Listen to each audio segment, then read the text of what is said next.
John's just retired from astronautics. He was one of the last men to make a moonwalk. John, are you all right, son? You're white as a sheet and you're trembling. Nothing I can do. It's happening again. I'm changing. And in several seconds, we see before us a man-wolf. It runs through the darkness as it hunts its quarry. And that quarry is man. The mark of the man-wolf. A man-wolf. Hello, and welcome to the Werewolf by Night podcast. This season, we're talking about Marvel's #1 star god, John Jameson, a.k.a. the Moonrot Manwolf, Old Lobo, the Furry Freak, and Fang Snout. I'm your co-host, Matt Howell. I'm your other host, Jacob Balcom. We have a great guest to join us this week, folks. But first, we want to remind you that we have now a voicemail line. So you can call us and give us the 411 on something you heard in the episode, something you're reading, whatever you want us to know. Share it with the world by calling 971-220-5865. That's 971-220-JUNK. Hello, this is supervillain extraordinaire and Gamma Beast Russell. I am calling to let you know that you guys are the absolute best, and I love the Star God so much, and I'm kind of disappointed that we have such little time left with him. He's so great. He combines, he's kind of Star Wars-y. He's got that Flash Gordon, Buck Rogers meets Conan type thing, or Conan, depending on how you say it. Potato. Love the most recent episode with Brad Elmore. He's always a blast. In fact, he might be, I mean this with no disrespect, Brad.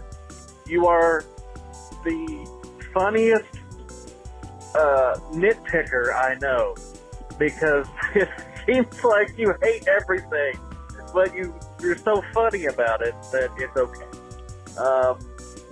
Love the show. Can't wait for season 3, although I will desperately miss my #1 lycanthrope, the Star God. I grant permission to use my audio. We have one of our most special guests, one of our most popular guests. It's Michelle from Moonlit Comics. Hey, Michelle. Hi, guys. How's it going? Thank you so much for having me back. So excited to be here. So glad you're here. Yeah, Thanks. we're really glad that you're here for the second issue in this small She-Hulk tale that we're having to go through. That is just turning out to be one of the most bonkers storylines I've really ever read in Bronze Age comics. So it's kind of amazing. I'm glad you're here. Yeah, this is going to be a fun one. And thinking back on when I first joined you guys a few months back for Creatures on the Loose 33, I believe it was, David Kraft has gone completely off the rails, and it's wonderful. And so this is going to be a fun ride tonight. Yeah. 100%.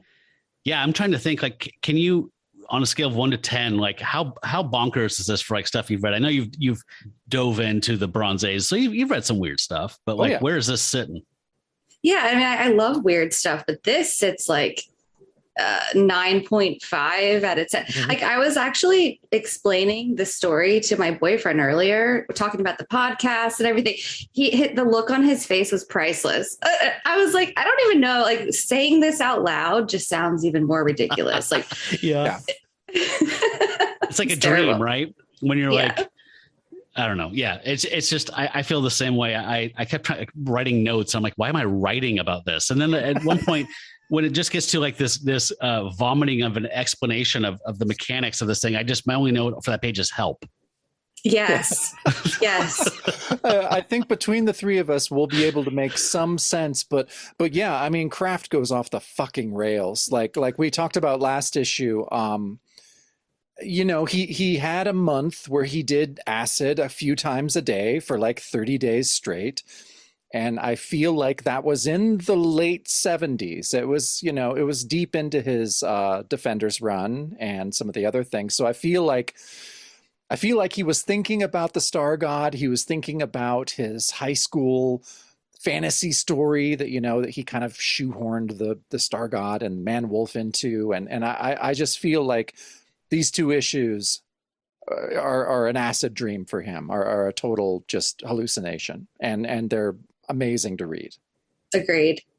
I like that he uses, we've heard this term before from other guests, like he uses every part of the buffalo. Like he's like, I already put Shadow Cloak in the Defenders, so I have a way to get the other Realmites into 616.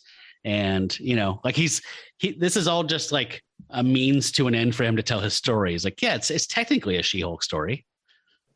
She is the universe of the other realm now. So yeah, dude, takes all the boxes.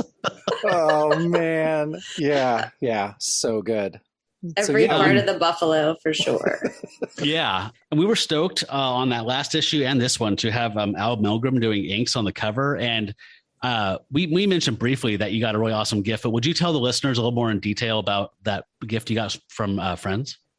Absolutely. So a few weeks back, I attended a small, like a local convention in Connecticut called the 3 Men in a Basement Comic Swap, hosted by my good friends Otto and Roger from the 3 Men in a Basement YouTube channel.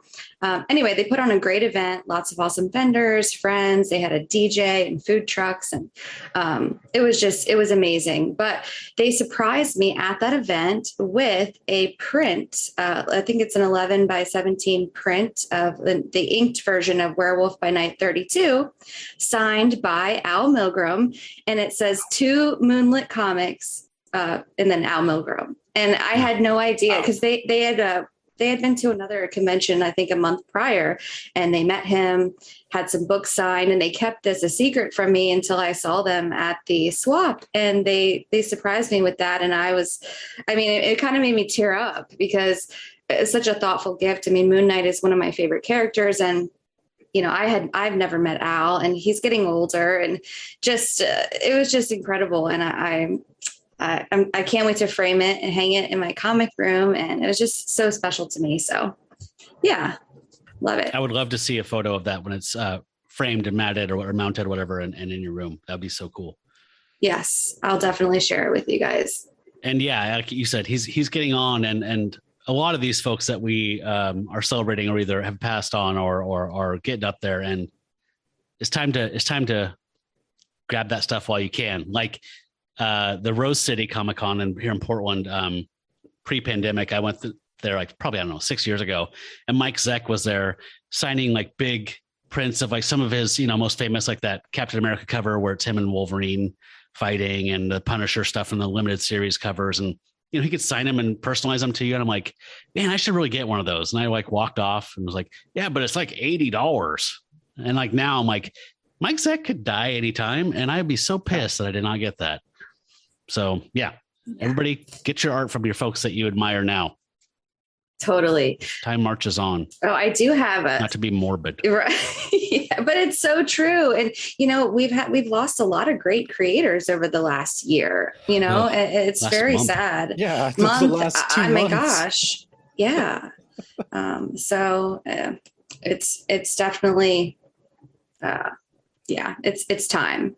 Go to the convention, stand in line, get your signatures, meet those people, make those memories. And yeah, but on a different note, I have to burst your bubble, guys, because last episode, Jacob was talking about me as if I was some type of Defenders expert. And literally, I have no idea. I don't know the answer to whatever question Matt had about this series. Like the Defenders are cool, but I don't own a lot of the issues. So I'm sorry. I was not screaming at my phone while listening. Okay, I was laughing. I think to qualify that, I think I consider you a Defenders expert because you own 2 issues and have read them. And we had not read any. I've actually read quite a few now, just in the last week. But yeah, so you're still our expert. Okay. Don't sell yourself short. You've read The Defenders, so you're on de our facto speed expert. dial. Yeah. Okay. Phone a friend. Phone a friend. You would Lifeline. lose. You are not making $1 million because of me, I promise. Yeah, well, okay. That's fair. That's fair. I just like to hear somebody called out besides me for once. Yeah. Hope you enjoyed that, Matt. It's usually Sorry, me that's Jacob. being an asshole or making a mistake. Or both. You know, Most I can of the do time, both. both. I can walk and chew gum. Mhm. Talk a little bit about your YouTube channel, because I've been totally enjoying watching it. I turned on the little bell, and then so I don't even watch TV anymore. Like, we cut the cable like 2 years ago and cut the cord, and I just use a Roku stick, and I almost exclusively watch YouTube. So I love just like getting home from work, popping down home from upstairs and popping down the couch and turning the TV on, and then being a little thing saying, "Oh, Michelle, Moonlit Comics is doing a live stream," and I'll just go on there and I just grab my phone and I get to go out there and go, "Hi," and then you go, "Oh, hey, Matt, that's Matt from Werewolf by Night." It's so fun, and I just love watching and listening to you guys do a little show and tell, and it's so charming. So tell people about your channel and what's going on with that. Thanks, Matt. Yeah, I appreciate you hitting the notification bell. And I always love when I see your name pop in the live chats. And you're right, live streams are so much fun. I feel like recorded content just doesn't have the same charm. You know what I mean? But yeah, so I'm very new to the YouTube world. I never thought I'd start a YouTube channel, but I've been having fun with it. It started as a way to review the Moon Knight trailer and the Moon Knight series that came out, but it's evolved a little bit. I ended up doing a review of the Philadelphia series, the volume 1, 2, and 3 trade. That was a lot of fun. I love that series. I'm still currently reading it. I reviewed the Moon Knight show, which we can talk about it more later, but I didn't absolutely love it, but it was still fun to break it down with screenshots and slides and all that. And once a month, I'm doing a comic book spotlight where I have a different theme each month, and I invite 3 other friends to come on and show books from their collection that fit the theme. So I've done a magazine madness, Moon Knight Man. I love that one. Thank you. The magazine one was such a treat to see. I hadn't seen a lot of those ones before. Sorry to interrupt you, but no, it's okay. I love magazines. Have become a big part of my collection, and there's just so many gems out there, and I don't think they get the love they deserve. But yeah, so I've done a magazine theme, a Moon Knight one, a Ghost Rider, and I did a Doctor Strange sorcery special last month. So yeah, and now that the Moon Knight show is over, I have plans to maybe review another comic series, maybe Gideon Falls or something I could do by trade, because I like to kind of review things in the trade format. And yeah, we'll see where it goes. Yeah, just having fun with it. And I like that I have my own platform so I can invite friends from the community to come and chat comics and geek out with me about whatever it is I feel like talking about, Yeah. And you should do a, not that you're fishing for ideas. You should do a Man Thing one before the Halloween special. Oh, that is a great idea. Yeah. I love Halloween, and I was thinking about maybe doing like a monster mashup episode in October, but yeah, maybe I can do a Man Thing themed show. But if I do, you'd have to be a guest. So, well, yeah, I think so. Yeah. Have to. Yeah. Love it. Okay. So how do they find your channel on YouTube again? You can find me on Instagram and on YouTube at Moonlit Comics, one word. Cool. And that will be in the show notes as well, folks, if you forget or don't have a pen. I don't know. Thank you. The kids still use pens? They don't. I do. I use pens. So, Michelle, before we dive into this issue, can you tell me a little bit about your relationship with She-Hulk as a character? Yeah, so I'm brand new to She-Hulk. I have not read any She-Hulk comic. Like, I think this is the first issue of She-Hulk I have read. Okay. Yeah, it's so the same with us. Yeah. Yeah. Much, yeah. I think I own a copy of She-Hulk, the Savage She-Hulk issue 2 randomly, because I thought, well, it's not a bad idea to pick up a nice, second appearance of a cool female character. And so the trailer for the show coming out looks pretty good. I'm interested to watch the series. And I do have the first few issues of the most recent series that has released, but I have not read them yet. They're kind of in my my growing stack of comics I need to eventually get to. So yeah, this is the first time I've ever read a She-Hulk comic, and yeah, we'll get into it. Yeah, we will.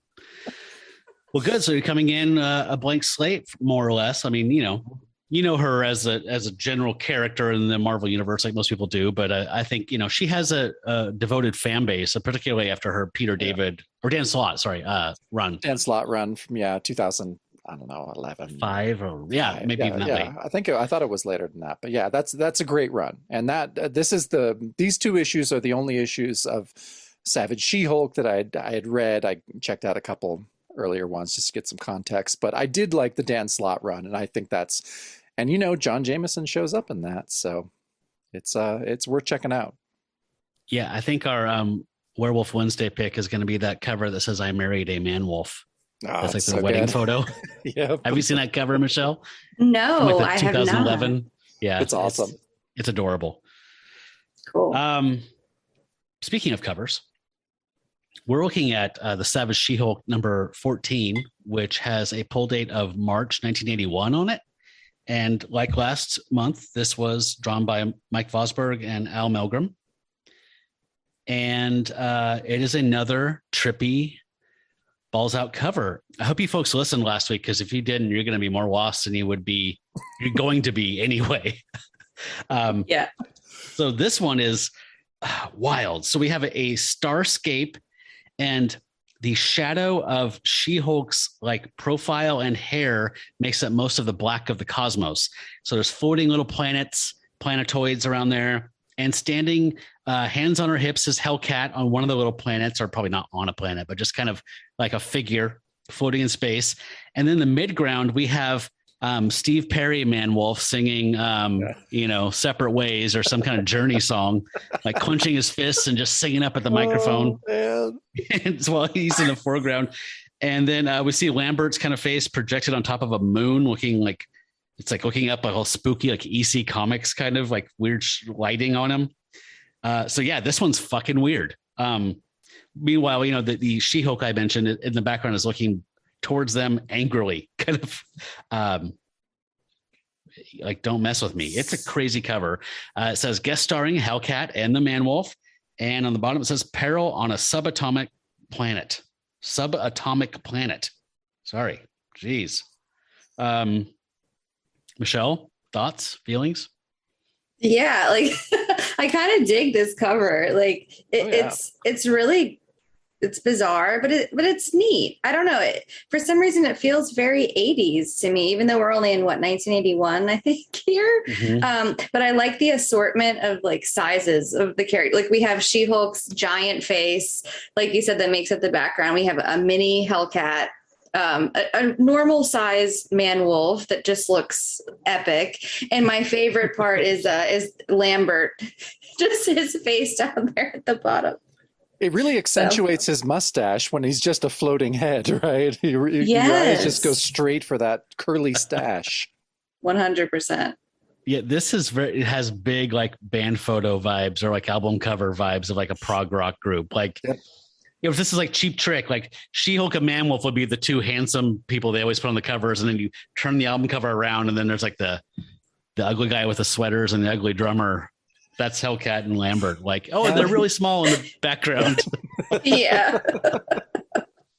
Yeah, this is totally album cover vibes. Yeah. It's hilarious. Jacob? Oh, I love it. Like I'm so glad that we have the exact same team on the cover and the creative team that we'll get to on the opening page. But I love a consistent creative team. I really feel like it helps the continuity. It helps draw you in. I love it. So I was flipping ahead through the pirate sites to try and find letters pages talking about this issue that we could share, but I couldn't find any. It almost seems like, barring one letters column, there were no more after that one I read last week, which I found odd. But then I was telling Jacob before you hopped on the call, Michelle, that I didn't realize that She-Hulk just stopped dead at issue 25. There was, I thought it ran longer for some reason. So I forgot my point. I might have just drifted away from my point. I'm so sorry. No, that's okay. I didn't realize it stopped at issue 25 either. Oh, go ahead. I'm sorry. I remember what it was, but I did note that Vosberg and Springer seemed to be the team throughout the rest of the run. Were they the whole run's creative artistic team? I think they came on. They weren't there from the very beginning, but they were. I think they've been there a while already. I mean, the two of them do the majority of the series for sure. Not every issue, but okay. I dig them working together, and I think it's cool that they had, like you said, a team that was fixed like that. There's nothing worse than every 2 to 3 issues, a brand new team coming in or switching in tandem. Like now the anchor's gone, and then the new guy comes in, then the anchor leaves, and then so yeah, I was just happy that these guys ran here and they did some cool stuff, which we're going to see on page 1 that I was super impressed with. Yeah, let's just jump to that opening page. So the title of our story is "Life in the Bloodstream," and the credits. Fucking Eagles. Yeah. Our cast of creators are David Anthony Kraft story, Mike Vosberg and Frank Springer art, Michael Higgins letterer. He does a little better job this issue. Carl Gafford colorist. Nowhere to go but up, brother. Yeah, nowhere to go but up when you're just forgetting letters and words randomly. He had one job. Mary Jo Duffy is the issue editor. Jim Shooter is the editor in chief. So I kind of looked at David Anthony Kraft's career after this, and he stays at Marvel not too much longer, maybe another 2 years. I think he leaves in like mid 1983, which I guess he wrote some of the. I guess there was a Dark Crystal adaptation at Marvel, which I had never heard of or seen. Like a 4-issue type of thing. Yeah, like a miniseries, like an adaptation, and he writes the first 2 issues. And so I just saw that on Grand Comics Database. It's like, shit, I'd like to check those out. Do you like Dark Crystal? I do. I genuinely do. Michelle? I'm not too familiar with Dark Crystal, actually. Okay. Yeah. I saw it in the theater and I was super excited, and it didn't connect with me on some level. And I've tried like probably 5 or 6 times through different stages of my life and just never bonded with it like the way other people do. And I feel like I wish I could, because I want to like it. I feel like I do really like it, but that my wife has such a strong connection to it. And it's one of those things to where it's like when your partner loves something so much and you love them so much that you can't be anything but just really excited along with them. And yeah, I feel like she would leave me if I had disparaging things to say about the Dark Crystal. So, you're a good man. I try every once in a while.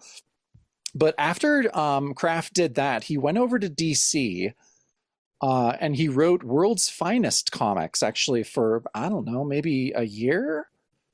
And which I'd be curious to read that. I mean, I'm curious to read any of Kraft's stuff after this. Like, I'll read it all. He's earned that. Yeah, he's earned that from me. Oh, yeah, absolutely. And so, but after he left DC, he pretty much quit writing comics to focus on his comics interview magazine.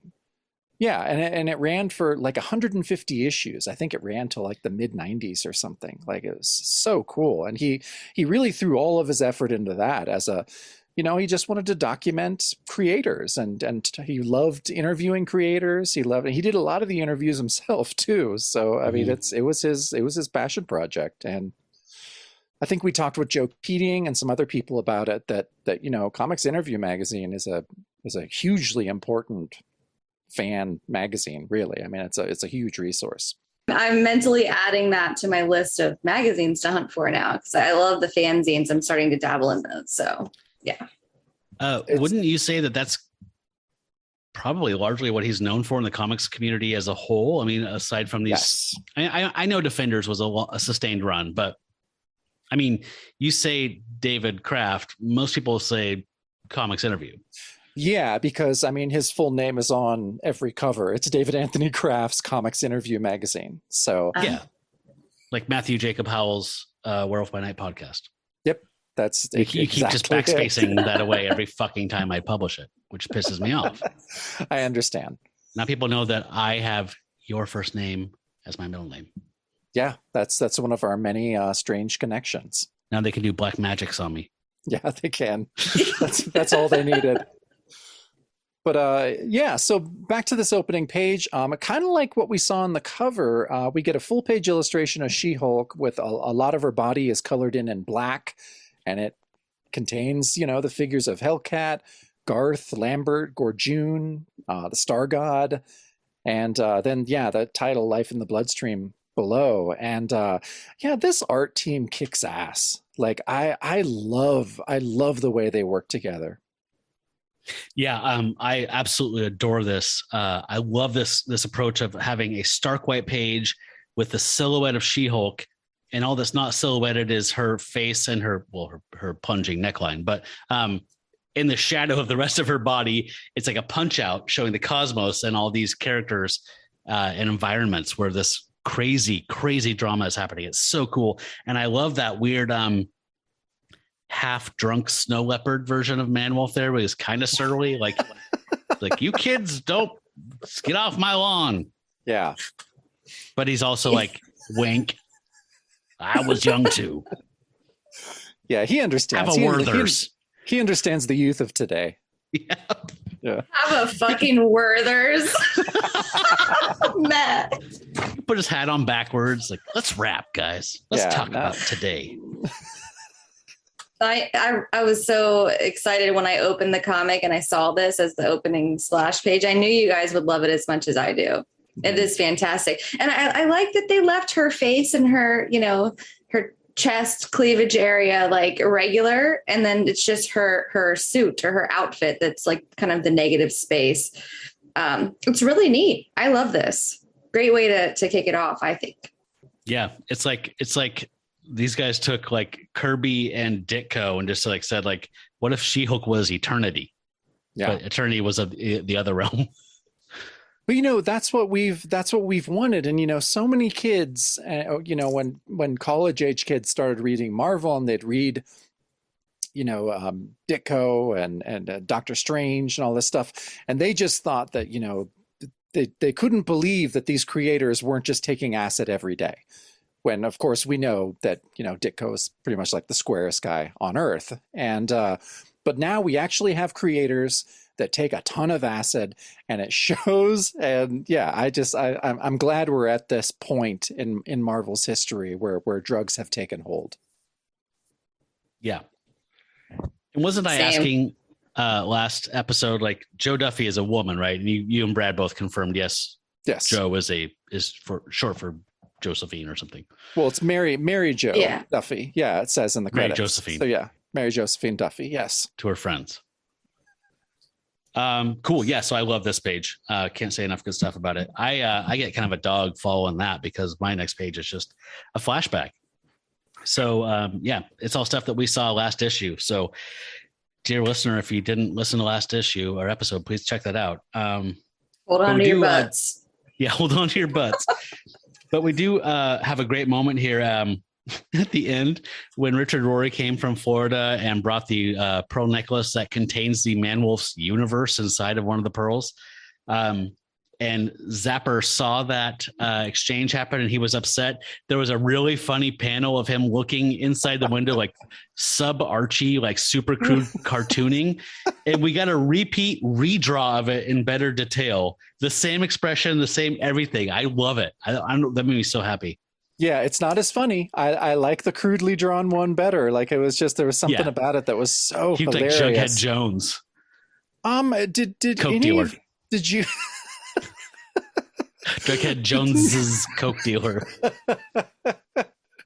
I was going to ask you too. Did you guys think that middle panel in the bottom row was weird? I didn't know if Rory was putting his hand completely in her mouth. At first is what I thought. She's doing it. I know she's doing it, but at first I was just like, Rory, that's weird, man. Like I do that to Renee all the time when she's like, that's weird. Oh, and honey, can you please mow the backyard and edge along the fence? And I just go, Yeah. Yeah, I'm with you. Like, and I mean, I guess we'll get into it more on the next page, but he just looks creepy in general. Yep. Yep. But that panel was a little confusing. Yep. Now I can't unsee it. I can't unsee that. When he doodles, it's all like cages that he could build in the basement for runaways. Yeah. Yeah. He looks like a hapless dork, but he's like got dark shit, like tons of Betamax tapes of him just dismembering runaway children. Oh my God. He's bad. And why in that last panel, why is Jen's chin like a banana? Yeah, I honestly think that the art team got bored with the recap as much as we are. Like, I think they were just like, fuck, Shooter's making us do a recap because it's Shooter. And we all had, this has to be someone's first issue of She-Hulk, which of course would still, even with this recap, it's going to be the most confusing first issue of all time if you're, 10 years old and picking this up off the stands. Or even if you're me, it's still the most confusing thing. Like that is the first thing that came to mind. I read this recap, but I was like, oh, well, interesting. I'm glad they gave me a recap. I needed that. Yeah. But then I thought, well, I still don't know what the fuck is going on. And I listened to the podcast, the last episode of the podcast. So yeah, if I picked this up off the shelf as a kid, like, I don't know if I would continue. I might just put it back. See, I'm not in that camp. Like, you picked up that I told you that was the first episode of issue of Werewolf by Night I'd ever purchased as a kid, like when I was 11. Oh yeah, that one's so confusing and so weird. And I just read that cold, and the mysteries of it are what attracted me to, like, beyond loving werewolves and monsters and stuff. Like, what the fuck is going on? There's zombies everywhere. There's this brother voodoo guy. Like, I was fascinated. I can only imagine that would happen with this. Yeah, this didn't do it for me. Like I would imagine. Like I would imagine that the Werewolf by Night issue that you're talking about would do it. This is a little. And now thinking back to your question at the top of the episode, like 1 to 10, the strangest Bronze Age comics I've ever read, I think this actually does top the list. So, but yeah, I like it. I don't know. I guess we'll see. But I'm along for the ride. I had to read it, so yeah. Jacob, I'm thinking you're right though. That like they got as bored as whatever as we are, because I think that last panel of like pushing in on Zapper's like face and like redrawing that same thing is like them. It's like when somebody at work makes me like, you got to record this meeting, and I'm like, fuck, nobody's gonna watch this video. God damn it! Why have to do that? So you just like push in slowly on someone's like Adam's apple while they're talking, or like just like just like a little kind of fuck you like weird thing, just because no one's gonna watch it anyway. Yeah, no one knows what the hell's going on here. No, and that was definitely Jim Shooter, because I know that he was still in that point where he liked people to do big swings, and this is not a hugely popular title, so I'm sure he was kind of, as much as Shooter can say, I'm sure he was like, do whatever the fuck you want. But also he had that in his brain that, we need recaps. We need Spider-Man on page 1 of every comic telling his story and telling what his powers are. And so, yeah, I feel like this was a Shooter edict, and that these, kind of counterculture artists were just like, oh, fuck. Yeah, that makes sense. So the next page is also kind of a little boring. I mean, it's I think that if Richard Rory wasn't so creepy, there could be some chemistry that would make this page a little interesting. But I feel like if these two were like leads in a romantic comedy, they'd just be like, boy, we're in trouble. But kind of like how Jen chemistry is with brothers and sisters. Yeah, they do. And that's the thing. I mean, I know that Kraft was, going back and rereading that big interview he did, that podcast that he was on with the comic historians. And, he talks a lot about how he wanted deliberately to make She-Hulk a real woman who will date different guys, and he was very adamant about that. But I just don't feel like there was as much of a good connection between either her and Rory or her and Zapper. Like, I don't know. There's not a ton of chemistry that shone through for me. Yeah, I agree. I feel like the same. So I've gone back and been reading the Peter David Hulk since we did that Gamma Charge episode, and just started at the beginning, Visionaries Volume 1. And I just keep wondering who the fuck Ramon is and why the hell Betty married this guy. What a weird relationship. I know. So it's kind of like that. Like there's a brother sister thing that's, I don't know. It's weird. It's really weird. But basically on this, our story continues with Jen and Rory. They're talking all night, and Jen is kind of pouring out all her problems to Rory, except for the fact that she's She-Hulk, which I realize that, Zapper knows she's She-Hulk, but yeah, Richard Rory does not. And so yeah, they just kind of awkwardly banter about their fun night that they had, drinking 3 pots of coffee and 2 whole pots tonight is what Rory says. That's nothing. Then, no, I know. I mean, we're in the Pacific Northwest. Like 2 pots of coffee is a pretty normal thing for me. But and then it's dawn. So Richard says, "Oh, we talked the whole night through, and just like our first date." And Jen's like, "Oh, except then you did all the talking, Richard. This time I was the motor mouth." But yeah, it's I don't know. This page made me uncomfortable. Like I didn't like being in the room with them. Yeah. The last panel, he is a Guy Fawkes mask. This is fucking V for Vendetta. And she looks like the mom from what is that? The Incredibles? Oh, yeah. I don't know. Yeah, I didn't dig this page. Michelle? Yeah, it was uncomfortable being in the room with them for me as well. The chemistry is off. The dude looks like a serial killer, straight up. And then by the next page, I'm convinced they were actually just doing cocaine all night and not drinking coffee. So that's where I'm at. So they're supposedly dating. They are the item. She and Zapper are off. Or no, the other way around. Yes. They are off and she and Zapper together, but he got confused because of the gesture. Mm-hmm. Okay. Yeah. So lots of chemistry. If I wanted to see step sibling porn, I go to Pornhub. Yeah. Thank you very much. This was strange. And poor Zapper, but we'll run into him later. Yeah. My note for this page is get a haircut, Richard. No, that's a solid note. Trenchant insight from old Matt Howell. So there's a knock at the door. She says, "Oh, that must be Zapper," because they're worried about him. They've been waiting for him all night. He didn't show up. He stormed off angrily. And it's his mom. And she's like, "Oh, I haven't seen Danny all night," and blah, blah, blah. And she looks like desiccated Yoda. What the fuck? How old is Zapper? How old is she? I know. Like, that was how's also menopause going in your 800th year? Yeah, I know. It was really, really confusing. I know. I don't think that it's weird. I almost think that the art team was not into these pages, these first couple pages. Like, I think they were given much more exciting material, for the rest of the issue. So yeah, I almost feel like they're not on their the yada. Yeah, they really are. This is the art version of that. Yeah. Sorry. Go ahead, Michelle. Oh no, I was just thinking that the art definitely gets better, like maybe halfway or a little bit further into the issue. You can see there's a definite change. It gets a lot cooler as we go.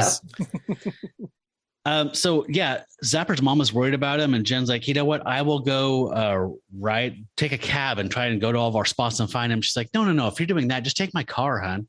She's like, "Okay." And then Rory's like, "Hey, I'll come with you." She's like, "Nah, I gotta do this by myself." And he's like, "Well, I'm too high on caffeine to sleep. So, can I get a ride downtown? And I'll start job hunting." And I was trying to picture, imagine how this went. Like, the dude hasn't slept. He's drank 2 pots of coffee. He's gacked out of his mind like he's a cokehead. He's like, "Hey, I worked at a radio station. I was trying to picture his, you guys have any applications?" I don't know. That's the point where the reality of this wacky story started to sink in for me. And then the next panel, especially, but that's why I'm like, no way you're just up all night drinking coffee and you're going to go look for a job with no sleep. Yeah. Just ridiculous, right? Yeah. Sweating out instant crystals coffee. Yeah. Then we turn our attention to the temple of the man wolf, who, in the other realm. And Hellcat's coming down the stairs, and since she has to be annoying to me, she says, "Jeepers, Lambert, how long do you have to work your wizardry in the stinky room?" Because he has braziers of incense going as he's waving his stumpy paws around to try and make magic happen. Oh, poor Lambert. Thing. I know. And he says, "Well, forever, Hellcat, if it would save my world, but because of my enemies amputated my hands, my powers are limited, too weak to prevent the total annihilation of our world." So, shit, if you forgot, the world is dying quickly, and that's why they need Star God desperately. I know. There's not too much exciting on that page. So I have a lot of exposition to get through on this next page. So I'm just going to jump to it. So have fun. Lot of exposition, but it's also pretty vital to the story of Other Realm. So I just have to read some of his very long speech, because he's telling Hellcat, he says, "The Other Realm, unlike your Earth, which is located in an expanding universe, is part of a collapsing universe. Recently, for some inexplicable reason, the process has violently accelerated. Vainly, I sought our star god, whom you know on Earth as Man-Wolf. Despite all my attempts, he cannot be reached. Thus, I wove my strongest spells in a desperate attempt to halt or reverse the threat. I failed. My conjuring can only delay but cannot stop our world from crushing in upon itself until at last it becomes a black hole." So we're going to come back to this a couple times. So I think that kind of, ratchets up the tension, because not only is Other Realm going to be destroyed, but this black hole could suck other realities and even our own into it. So the stakes are high now. And he says, "That is why it was necessary for me to summon the last of my waning psychic strength, using it to bridge the dimensions and locate your shadow cloak." And so, they're going to use that portal to find She-Hulk, because I don't think they quite know yet, but they know that she's very connected to Other Realm and to what's going on. So we'll find out later exactly what that is. But so then at the bottom panels are just Hellcat being like, "Well, I hate to say it, but I never did figure out how the goofy thing works," talking about her shadow cloak, which I read there's I think she gets it in the Defenders run called which I think you talked about last episode, Matt, the xenomorphs or whatever. That's that storyline. Okay. Yeah, that's that storyline. And I think that's the first time that the shadow cloak comes into being. But Lambert is saying, he's like, well, perhaps I can, put you back in connection with the cloak by enhancing your dormant ability, the psychic connection she has. And so, he's basically using whatever's left of his psionic power to try to, get her back to the cloak. I like this little detail here where he's saying, the shadow cloak responds to the psionic centers of the brain. So there's it's basically Wizard of Oz. Just think of it, tap the ruby slippers together 3 times, and that's where it's going to take you. Yeah, super rad. So cool. I love that last panel where it's like half of his face. The mustache looks so great again. And then I just kind of noticed it now. The panel 2 over from that is half of Hellcat's face, and then in between you have this little magical happening going on. So I think it's neat how those last 3 panels align together. Yep. And She-Hulk looks absolutely insane in the middle panel holding the cloak, but I like the background, the white and blue effect that they have behind her face. It's cool. Yeah, very cool. So what happened was last issue, Lambert ushered in a horde of barbarians to fight She-Hulk into a mall, and the shadow cloak got yanked back in the Other Realm, got yanked by She-Hulk, and so there's a bunch of barbarians just stuck in LA. And we cut to where they are now. And one's saying, "Pull harder. None may unseat Balnak, lead rider of the Winged Dragon Legion." And we're pulling out and we see that he's on a barrel with a saddle affixed to it with ropes on either end, where in like these honky tonk bars, you can yank on these things on pulleys or whatever at the top of the beams of the ceiling, and basically do like a buck and bronco thing, but manually. He goes flying off, goes, "By the Star God." Yeah, so one guy says, bartender, a frothy brew for yet another warrior undone by thine so-called bucking bronco barrel. Yeah, they really love this word bronco.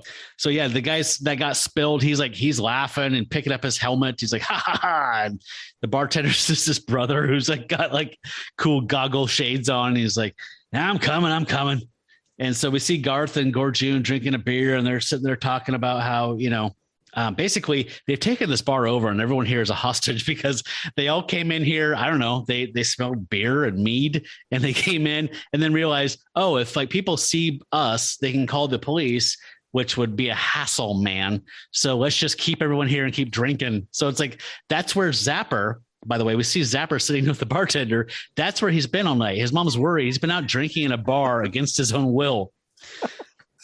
So Gorjun and Garth continue, and they're burping and saying, hey, let's just keep sucking these beers down. It's going to give us courage to face She-Hulk next time, blah, blah, blah. And then we cut to this last panel where there's a barbarian with his back up against the bar, his elbow on the bar, and he's like talking to Zapper. His Zapper's down. He's just bummed out about this whole fucking gin thing. His heart's broken. And this guy, barbarian's giving him advice, love advice, saying, hey, ho, stripling, what can such as thee find a frown about so? He's like, I've got personal problems, and being held prisoner all night doesn't thrill me. And he says, any problem ye have pales besides ours, earth boy. Methinks you're heartsick. Take thy mind off self-pity, youth. Mount yon bronco. Oh my God. Dude, this is where it gets real interesting. Yep. From here on out, yeah. The first thing I thought of this was like, Zappers. I mean, what are the odds, right? Comic book coincidence. Like the one bar Zapper goes to all the time is the one the barbarians go to. And I was just like, of all the low and brow joints and all the towns and all the world, these barbarians walked into mine. Yeah. I don't know. Like at this point I had to pause and like make sure I understood what was actually happening here. I'm like, okay, so Manwolf is trapped in a pearl. The other realm is in grave danger of turning into a black hole. She-Hulk is somehow involved, and barbarians are stuck on Earth, and they've held an entire bar full of people captive, including this poor, sad Zapper. I'm like, okay, all right. Well, when you say it out loud like that, it sounds silly. It just sounds crazy. No, I thought it was interesting too, because I don't know. These barbarians seem less like, like D&D guys, and more just like drunken jocks, like just total tools that have just taken this bar hostage. And I did like how the bartender doesn't seem phased by this at all. Like he's like, oh yeah, we've done this before. Hollyweird. Hollyweird. A biker gang took over this bar a couple weeks ago. So yeah, no, he's totally fine with it. And yeah. And this is the first, I have it on a note for another page, but this is the first time that we see Zapper with his blue mustache, which is the weirdest fucking thing. So, okay, Michelle, I know you're reading the actual print copy of this. Mm-hmm. Is Zapper's mustache blue in that bottom panel? No, sir, it is not. Wow. Oh, okay. Yeah. It's totally not blue. Oh, wow. So someone, wow. Okay. Yeah. Here, that's what we're seeing. We're seeing and it gets bad on one page. A couple pages from now, his mustache is just weirdly blue, and it makes no sense. That is bizarre. Consistent throughout the issue. Oh, what? It's so bad. Huh. Yeah, except on the next page, it's actually his mustache is dark colored, which is weird because it's blue for the rest of the thing. So yeah, the next page, the other realmites just continue being total assholes. Basically, they're bullying Zapper instead of comforting him anymore. And they're saying like, all the more reason for you to forget your lovesick sorrow by riding the Bronco barrel. And so they pick him up and force him onto this thing. And right as they're doing this, he realizes that Jen has showed up, and he's like, Jen, help, they're going to put me on that saddled keg. Their buck and barrel game will kill me. And so, yeah, they're very excited to get him on. They think this is the greatest thing ever. And so she's sexually attracted to him. Yeah. I mean, that's what we are led to believe. This Bronco barrel will kill me. Yeah. I don't know. Sorry. I'm like okay. the least butch guy in the world, but it's like, I wouldn't scream to my girlfriend, save me from the barrel barbarians, please. Well, yeah, I guess so. But he's he's been taken prisoner, he's been kidnapped, he's been drinking all night. So yeah, maybe not in his okay. Yeah, you're right. I just thought it was a weird peril. Man's man, Matt. It is a weird peril. I'm sick of the MCU. You guys, come on. Oh my god. But I mean, really though, in a bar full of cosmic barbarians, there could have been something else a little more drastic than forcing the guy to ride a barrel to be what he needs saving from. I'm with you, Matt. It's oh, and by the way, guys, so his hair is blue in this page for me. Okay, yeah, well, it's blue. It's blue on some of this. So yeah, maybe that makes a little more sense as to whoever digitally colored this for a digital. Yeah, may have done that, but bad call. Real bad call. Jen, help. They make me do the boot scoop boogie. Yeah. We simply wish to make you a man. Yeah, that's all they're trying to do. They are jocks. Yeah, it's like jocks. Like fraternity brothers. Yeah. Yeah, this is some hazing shit. This is some alpha male bullshit here. Yeah. So, Jen apparently has the sack that Zapper lacks, so she just kind of charges in and they say, hey, this lass seems to possess the spirit so sadly lacking in this boy. And they pick her up and they put her inside the barrel instead of on it, like on the saddle. And like, toss her into the barrel. Yeah, these are just jock assholes. Yeah. And then at that precise moment at Jen's apartment, Shadowcat bursts out of the cloak portal and she's like, woo, a quick fix of magic tricks and I'm back on Earth. And then she's like, oh, no, nobody's here. And so she's looking around and on this middle right panel, this profile of her wearing this Doctor Strange ass cloak is so cool looking. I absolutely love that drawing. Yeah. It's really cool. But she's saying like, what the hell? Like they told me that, this would psionically just, I would think about her and it would take me to her and it didn't. And then we cut back to the bar. Jen's inside the barrel. They put Zapper back on top. They're jerking the ropes to make it go bucking around. And Jen says, I've got to change. I have to become her. Meanwhile, Hellcat's in her apartment saying, gee, maybe I didn't think hard enough the first time. I'll try again. Jiminy, I'm still here. So the problem is that she's psionically focused on She-Hulk, and She-Hulk doesn't exist on this plane right now. It's Jen Walters. And then Jen forces a transformation, and Zapper gets thrown off of the barrel and goes scrunk on the floor, or scruck. Scruck. As Jen's in mid-transformation. Yeah, I agree with you, Matt. That the best panel here is that superhero profile of Hellcat. Really cool stuff. Yeah, if she didn't talk like brain damaged Velma from Scooby-Doo, she actually had a magical cloak. She could be a cool character. Well, I mean, does it help at all? Like this is Patsy Walker, right? Like this is. Is it though? Yeah, I mean, star of romance comics going back to the fucking 50s or even earlier, really. Like I thought that Patsy Walker started in like the Miss America magazine that Marvel put out. So yeah, I mean, but when did they reboot her as Hellcat? Like mid 70s? It's 70s. Yeah. I mean, I think it's Defenders era. Was she a moron the entire time? No, she was pretty cool. I guess that's what I don't get. Is like I don't get Kraft's take on her. So maybe they take care of that in Secret Invasion. I don't know. I wanted to break this to you gently, but in that same interview that we've read, it was really, really long and really cool. I think it's just a transcript of that podcast he was on.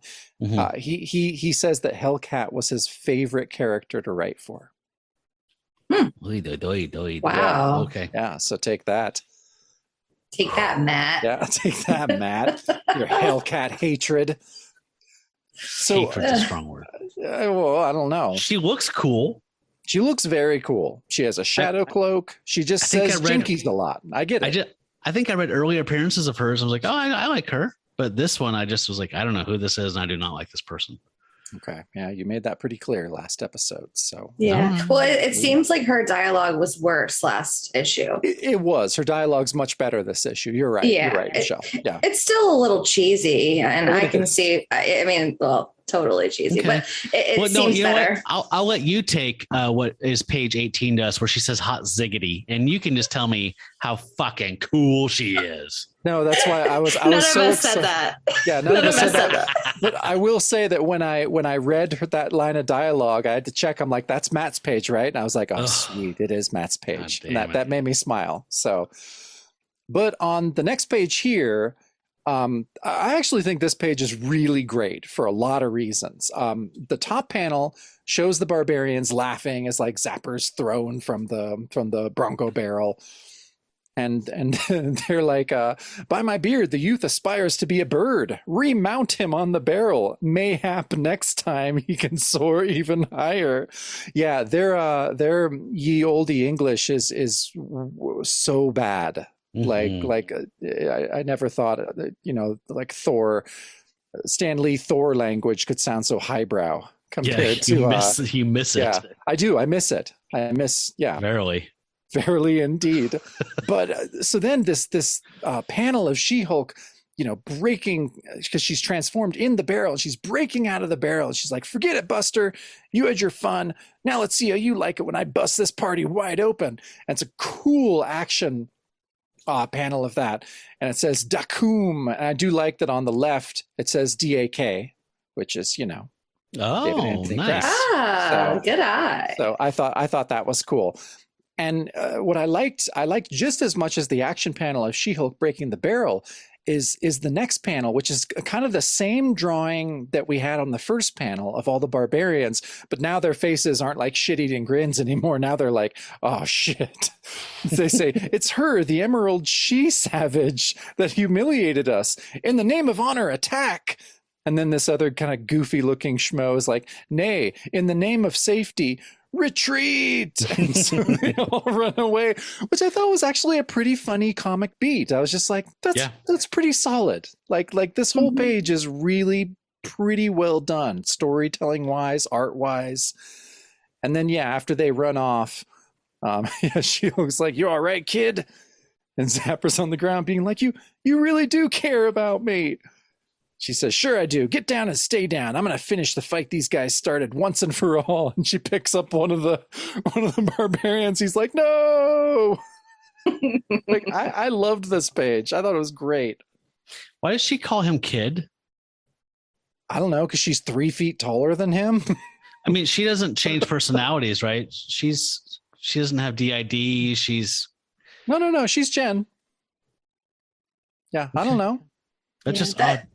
It was odd to me too. Yeah. Like their dynamic completely changed in that one small panel there. It doesn't make sense. Didn't Jen weirdly say last issue, like, he's like a brother to me? Oh. Did she literally say that?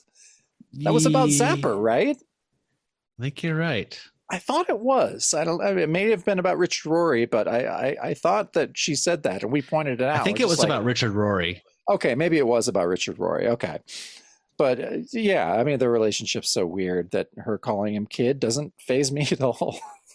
Well, a lot of men would be threatened by a emerald giantess showing affection for them, but I would welcome it. Yeah. I'm progressive and I'm a beta cuck. And I'm like Robert Crumb. I just want a big giant woman to pick me up and hold me in her arms. And I'm getting to know you so well these days, Matt. You're really opening up now that Michelle's on the show, and I welcome it. I think it's the Lagunitas. We haven't got there yet, but okay. It's coming soon. It's coming.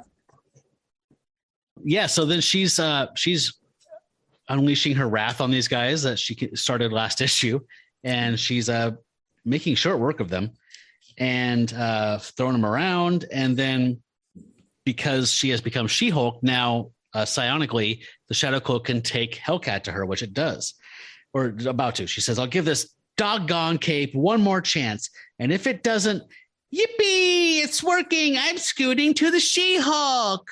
Woo! I was so looking forward to you voicing that part. Just saying. And you did not disappoint, Matt. No. Consistency, my friend.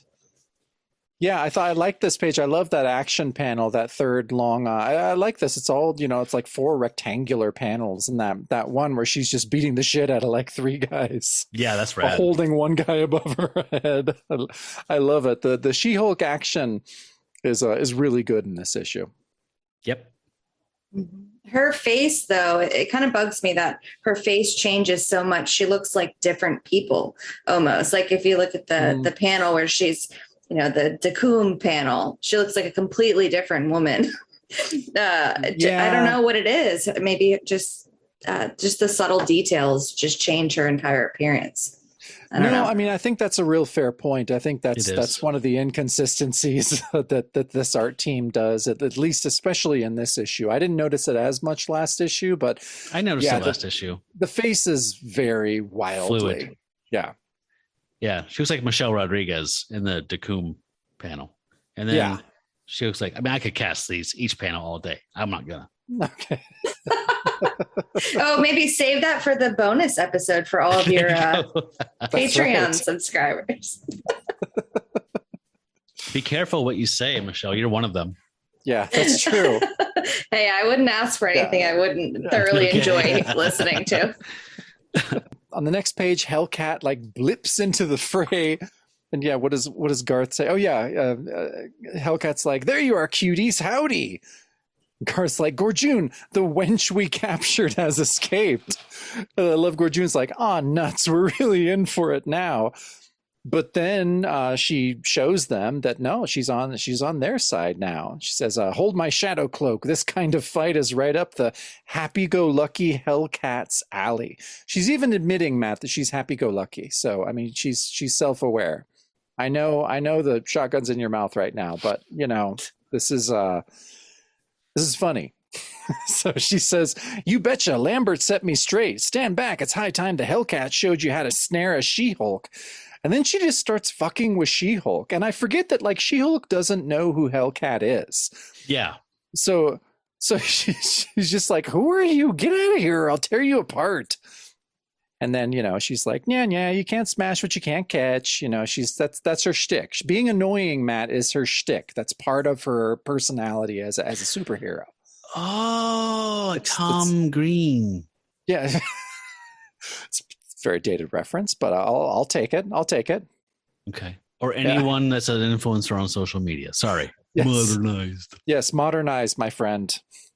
So yeah, as Hellcat's doing this, She-Hulk's like, keep it up, Hellcat, and your next leap will be your last. So yeah, she's just trying to basically annoy She-Hulk until she can do what's on the next page, which is your page. I love that second panel when she pops in and she says, there you cuties are. That picture of her looking like Batgirl / Dracula / Doctor Strange is fucking rad. Yeah. I'd take that character in an entire series. Yeah. Just based on the drawing. She looks cool. She does look cool. I love how she says, here, hold my shadow cloak. I like that too. That's a pretty good line. That's pretty good. I like that one too. See? In these bottom 2 panels, the She-Hulk's face seemed to be a little more consistent there. That seems like the same person from 2 different angles. For sure. Yeah, you're right. Yeah. So she has this aim of getting She-Hulk to the other realm, which is the way they're going to stop the world from collapsing into a black hole.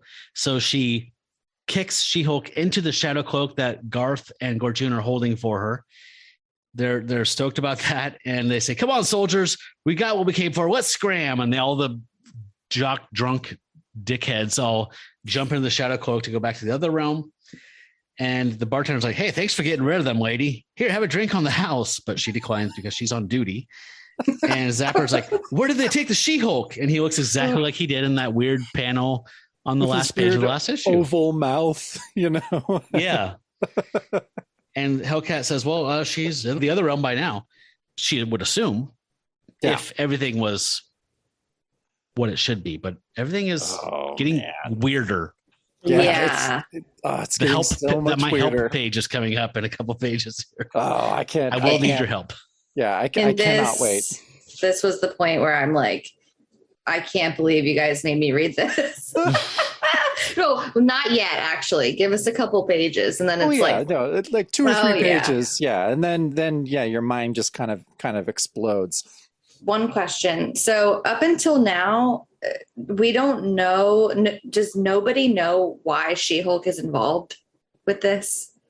Like, why are they after her? They have a feeling that she's involved, but they don't know the details, or Lambert has used his waning psychic abilities that are linked to the other realm somehow to reach out. And that is the connection, that She-Hulk is the connection to, it's just there's a connection between her and the collapsing world.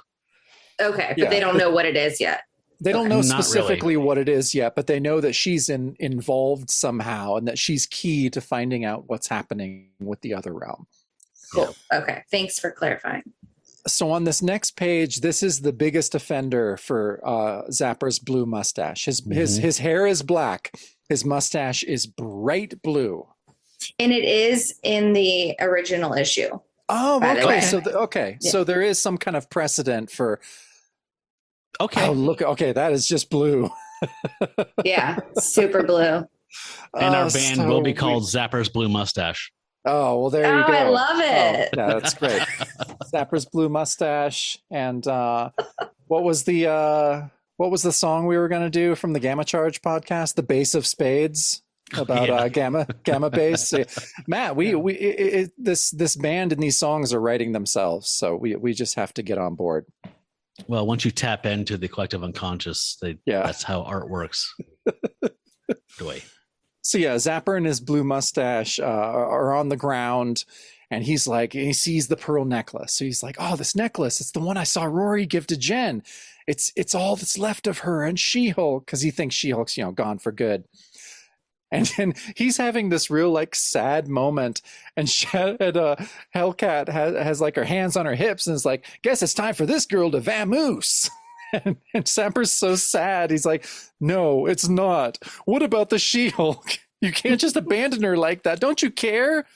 And she's like, "Sure, us girls, especially superheroines, should stick together, but..." And Zapper, I thought you would love this page, Matt, because Zapper's fucking had enough of Hellcat. Yeah, he's just grasping this necklace. He's like, "But if you have to sacrifice someone like the She-Hulk to save the world or whatever, then so be it, huh? Is that it?" And I even love how the narration on the next panel says, "Zapper's emotionally charged accusation hangs in the air as, at the same time, in the other realm..." I loved that part too.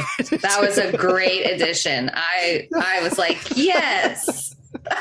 Great. Oh man, it's really, really funny. So yeah, so we switch to the other realm where the boys don't understand where She-Hulk went. Lambert's beside himself. He normally knows what the hell's going on, and he's had no fucking clue what's going on at this point. It's like he's in an infomercial in the black and white part. There's got to be a better way. There's got to be a better way. He's like, "That's impossible. The cloak always delivers trans-dimensional travelers to their destination." Always? Hasn't he just been introduced to this thing? I'm assuming his psychic ability somehow connected with the cloak and its abilities. No, I get it. And then, Gorjun says, "Unless for some blamed reason, it just couldn't. Maybe it doesn't work for dames." Oh, Gorjun. But then, Lambert's like, "I think you've got it, Gore." And he's like, "Not that. You said unless it just couldn't. Don't you see?" And then this last panel, his mouth is completely wide open. He's just screaming this narration. He's like, "The only possible reason for that would be a physical impossibility, a paradox. At last, I know why She-Hulk is crucial to us. We aren't in some other dimension. We're within her." "Not all my sorcery can prolong our planetary stability now, for by trying to bring her here, we have sent her on an impossible journey and hastened our own end." Oh my God, Matt, you got to get onto this impossible journey. This is the thing. And let me just tell you that I really try to be scientific about my edible taking, and I really timed this one to where we would get to this part in the story where I'm at the peak of my edible, and I'm just really proud of that, and I had to say it out loud. Good. Thank you. We're proud of you. We're so proud of you. Yeah, I'm proud of you. I try and time Mandy whenever I watch Mandy out too, like when Nick Cage grabs a fistful of the Vaseline like LSD goo and just goes, wow. Oh, so that's when you want your edible to peak. That's when I want my edible to kick in, is when he's eating the yes. fistful of acid. Ugh. Okay, so we have to reckon with this, folks, because this is a paradox. They are inside of her and tried to warp her to them, which creates a ever narrowing, collapsing chain of realities. Essentially, that's probably very quickly cataclysmic. And we see on the next page, there's a big chasm forming, and it's the beginning of the end. The world's collapsing on itself, and I'm just going to read a bunch of this too because I don't know what you have to. Like the only way to get around this is just to read the narration. You have to do it. So Gorjun says, "Talk fast, wizard. I want to know why I'm dying." And he says, "As our universe contracted and collapsed, our planet was reduced to submicroscopic size. This collapse must have wrenched the fabric of space itself. We were propelled through space and dimensions by the incalculable force generated." And we get this great long panel of She-Hulk adrift in these crazy Ditkoian cosmic space kind of thing, like Manwolf was when he was adrift. Eventually, the momentum of our race through space was consumed by our world's continuing collapse. We stopped in the She-Hulk's bloodstream. Had it ended there, my powers of wizardry might have yet reversed our plight. But the She-Hulk's volatile physiology aggravated our peril, irrevocably accelerating it. So does that mean? What does that mean? They. So we stopped in She-Hulk's bloodstream. That's where I got lost. Like, wait, what? Yeah, but remember, you can. This can all go back to gamma and its weird properties. Like anytime you don't understand anything, just blame it on just gamma. Say gamma. Okay. Just say gamma. Okay, I like that. Okay. So She-Hulk is in the Pearl, and they are now in her bloodstream, right? Not yet. She is in her own bloodstream, and that's what is causing this cascading collapse, right? Yep. Oh, okay. It's a really She's going to end up in the Pearl but she needs to be assigned a mission, a task. Which happens on the bottom three panels of the page we're talking about. No, her being miniaturized, the shadow cloak calling her to it is creates a really like fucked up Ouroboros, It's just a snake eating its tail that's getting smaller and smaller. Thanks, Jacob. So yeah, yes, I'm there. I understand this stuff now. Okay, so when we captured and attempted to return to the other realm with the She-Hulk, we inadvertently attempted the impossible. We tried to bring the She-Hulk inside herself. That act sealed our doom. Unable to come to our world, she is trapped in a constantly miniaturizing vortex. The faster she reduces in size to reach us, the faster we too recede in size, staying ever out of reach. And the closer we come to transforming into a black hole. Okay, now I get it. Okay. Yeah, me too. She is in her own bloodstream, which is shrinking down. So as she shrinks to get it into her own bloodstream, it keeps shrinking too. So she's racing after the shrinkingness. Yeah, that's right, man. Yeah, and her bloodstream is within the Pearl. Michelle. No, I think that's adjacent. It's a really good point you bring up, though. That's the one thing. I mean, I know we're dealing with fucked up circular logic anyways, but this all kind of makes sense to me at this point until the Pearl. Until how did she? Yeah. Because she was wearing the Pearl necklace when this event happened, when this collapsing and shrinking started.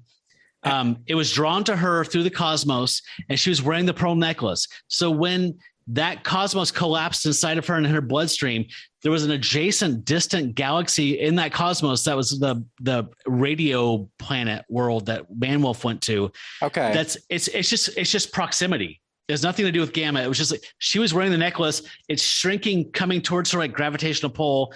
And when it froze and stopped, it was just in the molecules and particles of the pearl. Far out, man. Okay. I can't even handle this. I can't. The She-Hulk is unaware of all this. She only knows she must stop her uncontrolled descent. So we cut to her on this bottom panel, seeing a boulder floating and a strange figure on top of it. And she says, someone's on that boulder. Maybe he knows what's going on here. So she leaps up and grabs onto it and says, he thinks he better because I want answers to why I've been pushed around and I want them now. And so she pulls herself up onto this floating platform boulder. And we see a thought balloon say, a green-skinned woman, but it can't be. And she says, maybe you'll believe it is when I show you, as she's pulling herself up to reveal herself to the figure that we probably know who this is. Yeah, and as I was reading this page, I mean, Joe Keating said at first that Hawkwind is the soundtrack to this, but it's the Hawkwind song "Masters of the Universe" that it's kind of playing in the background on this page, and then once she finally meets She-Hulk, it comes right to the forefront. And yeah, I mean, I highly recommend listening to Hawkwind while reading this issue. Yep. If you're on Twitter, check out the Gamma Charge podcast feed. Russ from that show made a Star God Spotify playlist that has some Hawkwind and some other stuff in it that's very appropriate for this Oh story. shit! You need to. Yeah, I know. I'm not on Twitter, so I didn't see I'll send that but to you. Yeah, please send it to me. I would love. We'll put to it in the listen show to notes that. as well. Yeah, absolutely. Yeah. Please it's only do. lacking in some Beard of Stars kind of T-Rex. Yeah. It needs some T-Rex cosmic stuff. What about some Sid Barrett era Floyd, some Piper at the Gates of Dawn, or yeah. This needs Interstellar Overdrive, maybe, or Astronomy Domini. Yes, and it sounds like you two need to make your own playlist for the finale episode, and you can release it to your Patreon subscribers. There you go. There you go. Look at me, I'm full of ideas. You are.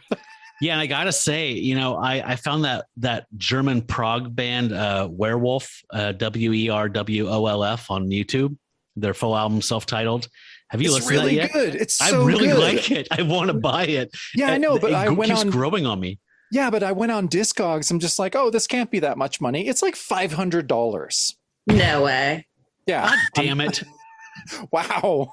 So I'm gonna have to rip this off of YouTube. Smash. Yeah, you do have to rip it off of YouTube because the original pressings of this are really expensive. Well, I mean, it's no, Michelle, give me a break because this is ridiculous because it's prog, it's nerdy jerk off Rush stuff, but it's also got a woman vocalist and like flute in it. Like it's such a train wreck of weirdness.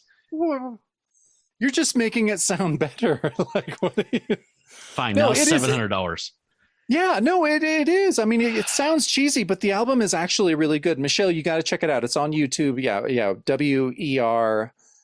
WERWOLF, right, Matt? Yeah. It's just werewolf without that second E. Yeah. I will absolutely check it out, Check it out. I'll probably love it so much that I'm going to also map smash my desk when I realize I can't own the original vinyl. So. I honestly thought, Jacob, this would be something I could get for $10, like in near mint condition. So I'm pretty pissed off right now. I'm so sorry. Hey, we'll petition like Light in the Attic or Jackpot to try to reissue it, and then we can buy it for like $40, and it'll be fine.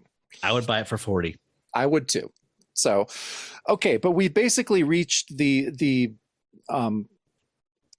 pinnacle of this issue, which is on this page where She-Hulk and the Star God finally meet.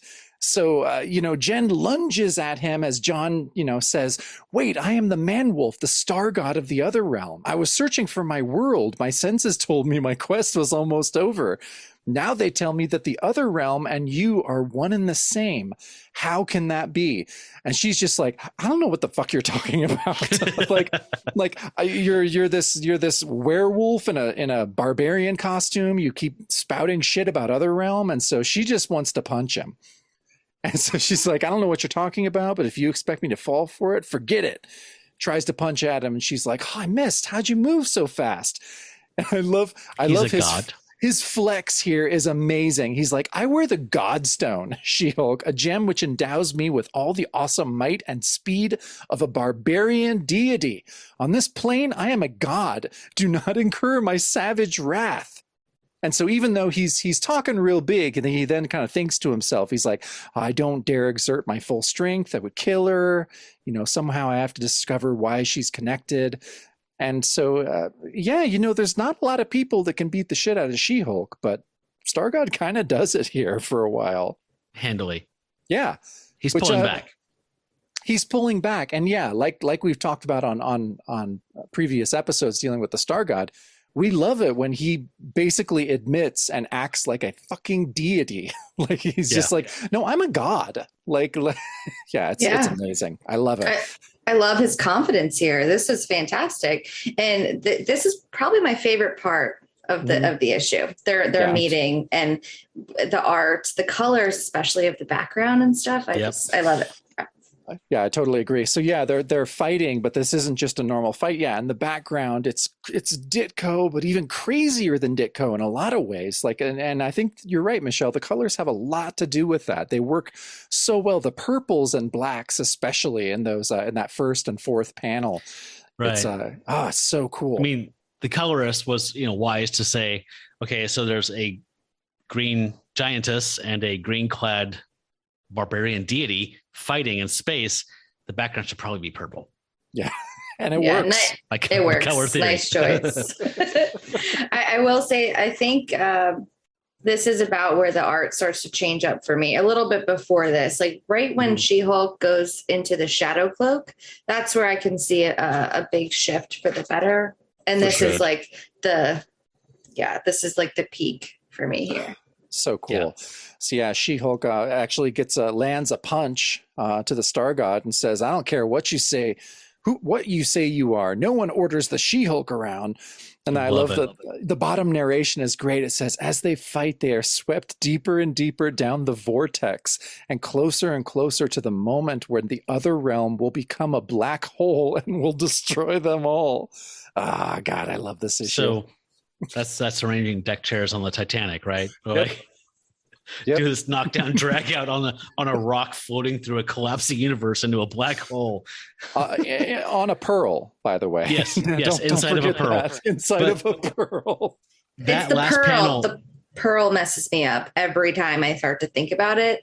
The loop starts and ends at pearl for me, and I can't quite fit it together. This is the most I feel like I've understood it. And if I tried to say it again, I wouldn't be able to say it again the way I did. Like, that's just something that occurred to me. I'm the same way. Like the pearl thing blew my mind the first time. Like, wait, what? What? Like I get the gamma, like being drawn to gamma and it's a doorway or something like that's so cool. That's been established, but like the pearl necklace that She-Hulk owns was tripping me out. But now I think I figured it out. It's just everything was it was like the opposite of a big bang.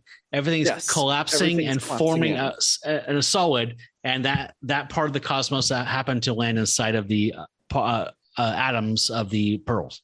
Mm-hmm. I have office hours every day from 2 to 4. Okay. Please bring pot brownies.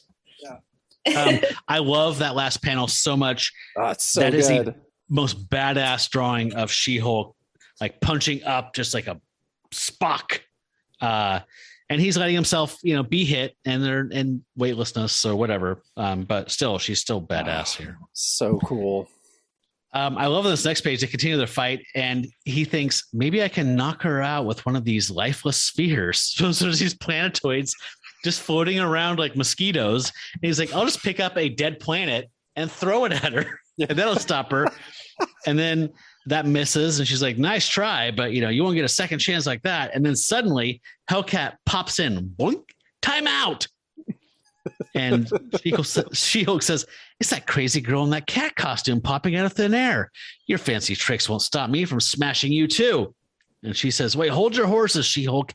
Your friend Zapper, see, just take a hostage negotiator, convinced me to check up on you. And I'm glad I did. I blipped to the other realm. It's being wrecked by cataclysm. So it's missing a hyphen here. It should be cataclysm. I thought she was showing remarkable restraint there, Yeah. Matt, and should be applauded for it. Okay, fine. And Lambert told me why. And then Manwolf thinks, or telepathically conveys, what know you of the other realm, woman? Tell me about it immediately. Why is he talking like a barbarian now? He just falls into it. You know, you hear it enough, you just start doing it yourself. Okay. So yeah, it says, you must be the man-wolf, Lambert Star God. I'm the Hellcat. Here's the scoop. The other realm's inside the She-Hulk's bloodstream. And we're smack dab in the middle of a vortex that's making us all super teensy tiny. We got to stop the other realm from shrinking anymore, or it'll become a black hole that'll swallow everyone and everything. That explains why my senses said the She-Hulk and the other realm were the same, thinks Manwolf. Right, says Hellcat. So honestly, Matt, like I know you have problems with Hellcat, but she really succinctly described what's happening She made compared up to the for other people. an issue and a half of horse shit. She did, because she basically just, said it as simply and plainly as you can, with no veriles or forsooths. Yes. She just explains what's going on. I've forgiven her. Thank you. And then finally, She-Hulk says, so that's why everyone's after me. They want to rescue a planet stuck inside me. You don't hear that a lot these days. Nope. That's the craziest thing I've ever heard of. But okay, Hellcat, you win. I won't smash you or the Man-Wolf. And Hellcat thinks, whew, at least that part of the battle's won. Okay. She's fine now. We're cool. Matt, did you not think so? When I saw that first panel of them hurling planetoids at each other, which is so badass, all I could think of was Dr. Glitterknight and the three above all. When they were throwing planets chucking at each those other, back and forth at each other.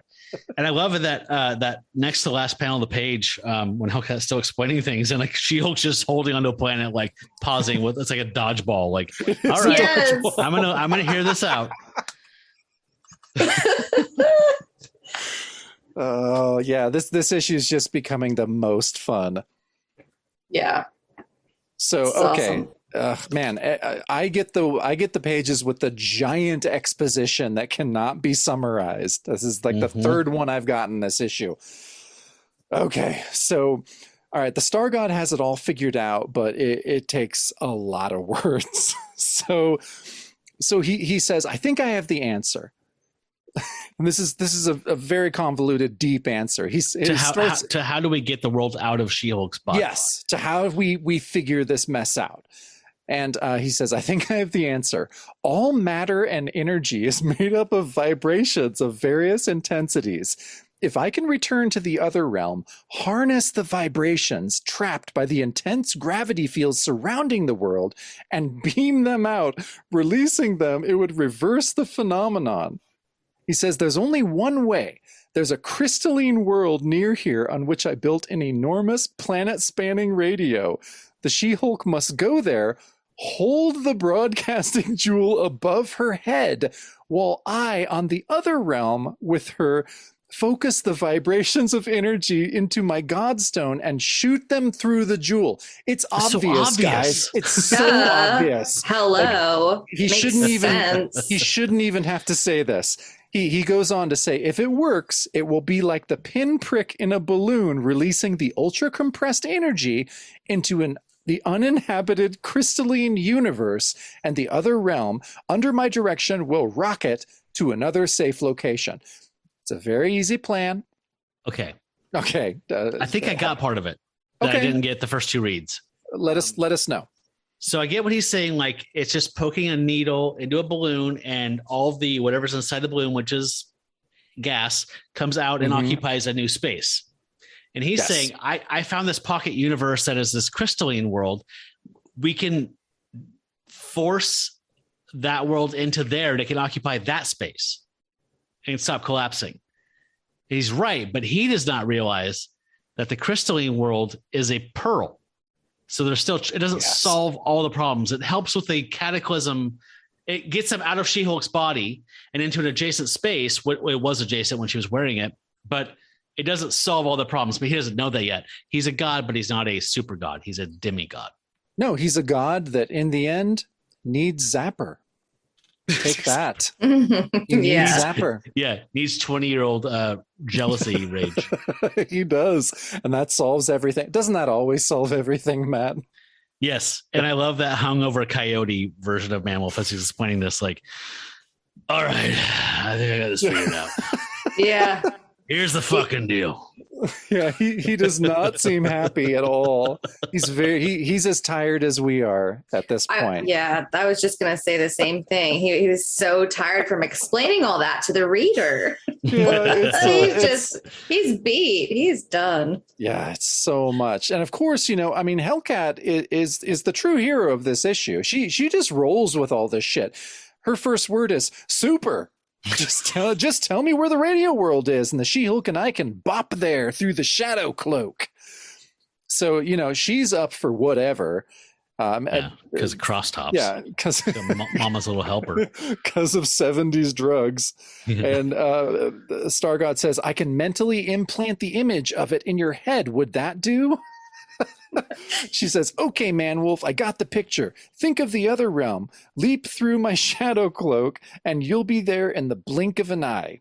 And so, yeah, they send Star God ahead through the shadow cloak. And then, Hellcat says, come on, She-Hulk, it's time we saved the other realm.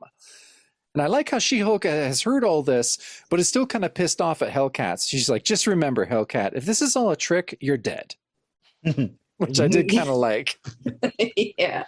Great plan, though. I mean, let's just trust this crazy ass story and do whatever you say to save the other realm. But, but you're dead if you're lying to me. Like, you're going to be dead if they're lying to you. Good point. So, yeah, the plan that the Man Wolf cooked up is he's going to go to the other realm and beam out of, which is the center of their power, and out of his talk it through. Out of his Godstone, he's going to shoot a beam to the crystalline world, where She-Hulk is going to hold up the crystal that he used as a radio station to amplify that signal to pierce through this and create that pinprick in the balloon that will force the universe out into the vacuum of the adjacent space. Okay, that's pretty good. That's a pretty rational way of describing this very irrational issue. So nicely done, my friend. Yeah, that's a great job. I did a good job. No, you're good. I'm gonna have a sip of whiskey because Michelle's like, I'm just job. glad. I'm Great glad job. I don't have to attempt to explain this, and I'm just loving listening to you guys try to do it. And I'll just give out gold stars and sip my drink. I appreciate we're like it. camp counselors. And the great thing about being a camp counselor is you sit on the campfire and you can go, take it, Michelle. Yeah. Take it, Michelle. Yeah, you do this right. first. Okay. So Man Wolf, Star God appears in the other realm, and he calls to Garth and Gorjun and Lambert. And he's like, stand back. I must have room. I'm like, oh, you know everything that's going on. He's like, yeah, dude, Hellcat found me and told me all about it. So cool. Then on the crystal world, so Hellcat just whooped them to the crystal world because of the implanted image that the Man Wolf, Star God, put in her head. And she says, hot ziggity, there's the jewel, as they see a giant, essentially the equivalent of like his embedded gem in his chest, but up on like a satellite dish. Oh my God. And She-Hulk says it's pretty puny. Will withstand the strain? She's like, gosh, let's hope so. Then we cut to this rad panel of the Star God like throwing his head back and clenching his fists and looking up, and it says, I feel them, the countless submolecular particles being drawn deeper into the vortex. Must carefully align them in the proper order. But it's so hard, like controlling the very wind itself. And then we cut back to the crystal world, and She-Hulk is lifting up the giant gem, and Hellcat says, Williker, She-Hulk, you're really straining. She's like, it's denser than I thought. Don't know if I can lift it above my head. You've got to. You've just got to. And then we cut to this wild panel in the middle of the page of Man Wolf looking up with red eyes. So he's got red whites and red pupils. And he's thinking, I can feel the transmission stone nearing the point of focus, as She-Hulk's lifting it up. The She-Hulk must hurry. I can't restrain the crushing force coursing through me much longer. And then we cut back to her. There, I did it, as she lifts it above her head. And Hellcat says, hold on, She-Hulk. It's starting to vibrate. We cut back to a super extreme close-up of the man-wolf in that same pose. I'm locked on the spot. There's no turning back. I must release the force now. And then we cut to She-Hulk, the vibration building up, shaking my very bones. What if it tears the stone from my grasp? No, I'll die before I allow that to happen. And then we get this wild blacklight poster in the final panel that is a beam entering a black sphere with a bunch of coronas of different energy and Kirby crackle and shafts of red light coming out of it. For moments that seem to last an eternity, nothing more happens. Then suddenly, pent-up energy escapes the powerful gravity of the collapsing universe. It's all coming together, gang. Oh man! So I have to say that Carl Gafford's colors on that last panel, I really loved the way that he did that. Like imagine that just as a pen and ink drawing, and then after his colors are applied, how cool and blacklight and psychedelic it really is. So I don't know. I think that's an MVP coloring panel for this. I agree. Issue for me. As is the next page. Oh yeah, I mean, Jesus, the next page. So all I said for this is I was just like, so much Kubrick madness on this page. Like, so the narration says, faster and faster, the incredible ocean of energy madly spews through the breach. Like the balloon that has been punctured, the other realm begins to expand, racing through the interdimensional barriers. And then, so I really love that, and that middle row, I guess you could call it, the first panel, where it's it's the vortex. It's becoming a black hole, but it looks like this really cool eye, like surrounded by protons and neutrons that are kind of spirograph. It's a spirograph, basically. And totally. And as each new wall is torn asunder, the other realm grows. So the other realm is starting to grow and be transported to this other space. And so Garth is like, he's doing it. The Star God is saving the other realm. Gorjun says, of course he is. That's why he's our god. And fools, don't you see? He has only succeeded in releasing the energy. If he can't control it, we will still be destroyed. And so all this horrible stuff is happening. Like this is the moment where it could all go wrong. And Hellcat chooses to say, cheese and crackers, the Twister's tearing of the universe apart. So I was on your side for this panel, Matt. I was just like, come on, Patsy. Yeah, she Jesus undid a bunch of positive ground here. I know. I was like, I'm with you guys. That was bad. That was really bad. So Jen is holding the jewel above her head. There's all this madness swirling around them. And Jen's thinking, the jewel vibrating more violently than ever before. Somehow I must hold it in place.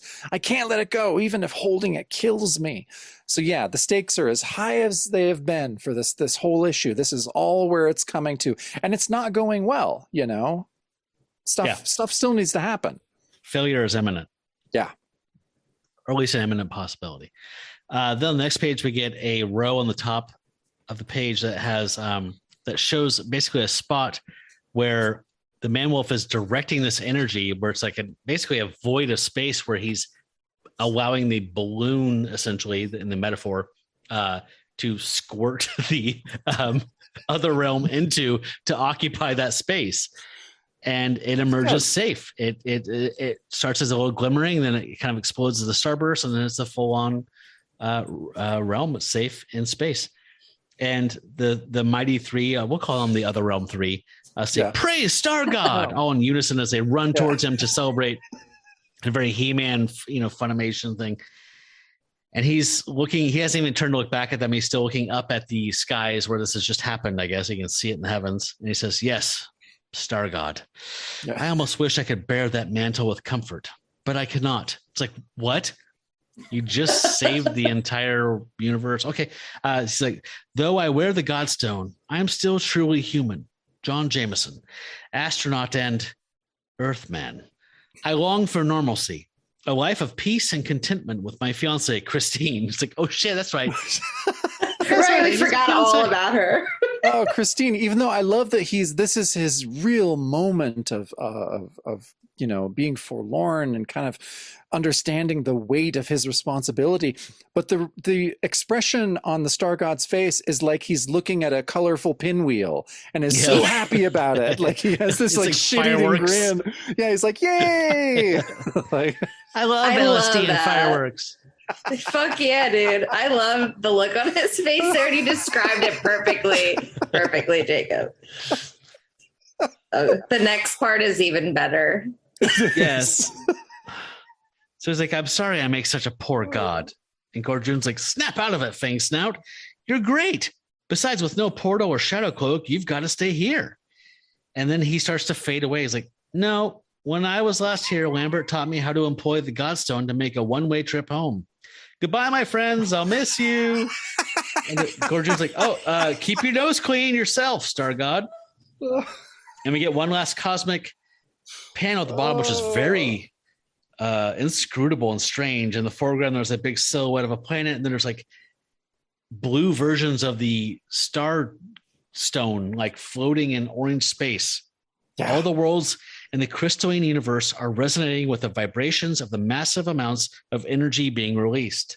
And once the planets overload, they will explode. So we still have a molecular subatomic problem that the Star God somehow did not see by porting all this shit into the Pearl world. So the vibrations or whatever he was talking about, that weird hippie bullshit, makes me think of like Jacob, remember in A Mighty Wind, like Wink, which is in nature's color. All colors have vibrations. That's right.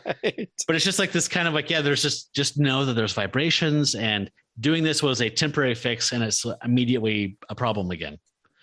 It's an unstable molecular world that he ported the other realm to. Yeah, but you're right, Matt. Like he just like shit's not done yet. Like there's a very key component to this plan that is left completely undone, and he's like, peace out, I'm heading back with my fiance Christine, like have fun. And we see on the next page that no, this isn't done at all. Hellcat is looking up at She-Hulk holding the giant gem, and she's like, She-Hulk, let's skedaddle for this whole planet blows to bits. She-Hulk says, I can't. If I drop the gemstone, the man-wolf won't be able to focus the energy. She's like, you go, save yourself. I have to die so that Earth and the other realm will live. Then I will.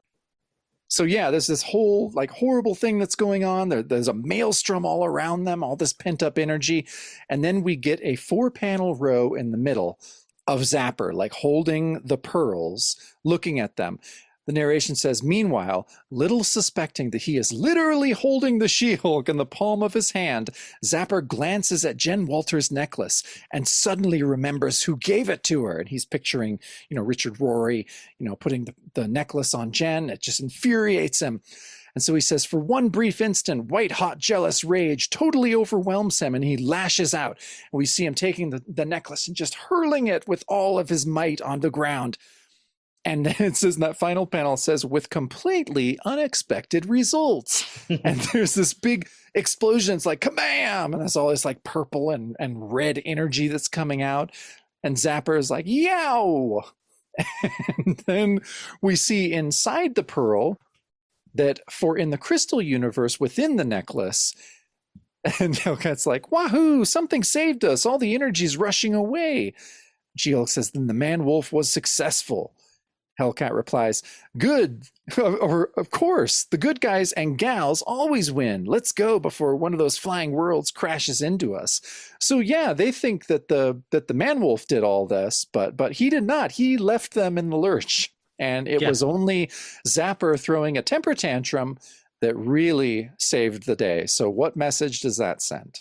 Well, why did he leave Jen holding that crystal above her head like a snipe hunt? Like, no, you just you hit the bag and you go whoop, whoop, whoop, whoop, whoop, and then the bird will right in there. And then, but you can't leave till we do that, okay? It is a snipe hunt. The entire plan only took the other realm from the Bloodstream back to the Pearl. Mm-hmm. Not back to the Pearl. It was never there in the first place. That was just part of the cosmic coalescing. Okay. So the crystalline world, right? The crystalline world. No, you're right. You're right. The whole thing was centered on She-Hulk's gamma, and it was coming and collecting and solidifying. And that part of the outer reaches solidified in the pearl necklace. That's all. Yes, of course. That's all. The rest of it finished homing in on Jen Walters. Okay. And her gamma. It's like an appendix. You can cut it out, whatever. Just a little tiny universe. Okay. All right. Take us home, you Matt. need more edibles.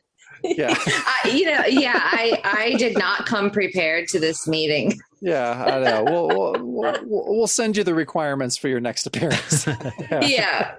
I mean, it does make sense. I'm just afraid to try to get into the details. I think you guys have covered it really well, and I don't think I need to add anything else. Okay. Yeah, thank you. So mention that in your Yelp review. So then Hellcat throws up the shadow cloak and says, "What are you waiting for, She-Hulk? Leap into the cape. It'll take you where you want to go. Honest." And then she says, "Oh, and if you're ever in New Jersey, look me up. You make a ginger peachy defender." And mid leap, Comic Sans. She's like, "Yeah, I don't think I'm gonna be doing that, but thanks." I know. Yeah. I love she says that. it more poetically, where the She-Hulk goes, she goes alone, but she's basically saying thanks, but I don't want to join your shitty club of fucking freaks and losers. Yeah. Oh, wow, dark. The Defenders is famously a non-team. I mean, that's I was just gonna say, you gotta love them. You gotta love the non-team. It's okay. Yeah, Matt. She-Hulk's a loner. She doesn't need anyone. You probably don't like the West Coast Avengers either. No, nobody does. That's what they're famous for. Hey, Hawkeye led that team. Exactly. So we get this weird panel where, because the kabam of the exploding pearl happens at the exact same time that the Shadow Cloak is receiving She-Hulk, I guess. I don't know. Yes. She comes up like the Incredible Shrinking Woman in reverse and sprouts up in an alley, towering over Zapper, and says, "I'm back. What are you doing here, kid? And why is the necklace lying on the ground shattered? Tell me the truth or I'll..." They're lovers, right? Yeah. Yes. Okay. This is why I was wondering, does she have a different personality like Joe Fixit or something? Because she's calling him kid and she's kind of threatening him, and they also are boyfriend and girlfriend. I feel like the Savage She-Hulk in this run, I feel like she is Jen. She's still Jen. She has Jen's personality. She's just a little more aggro. Okay. And he's like, "You'll hit me anyway, She-Hulk.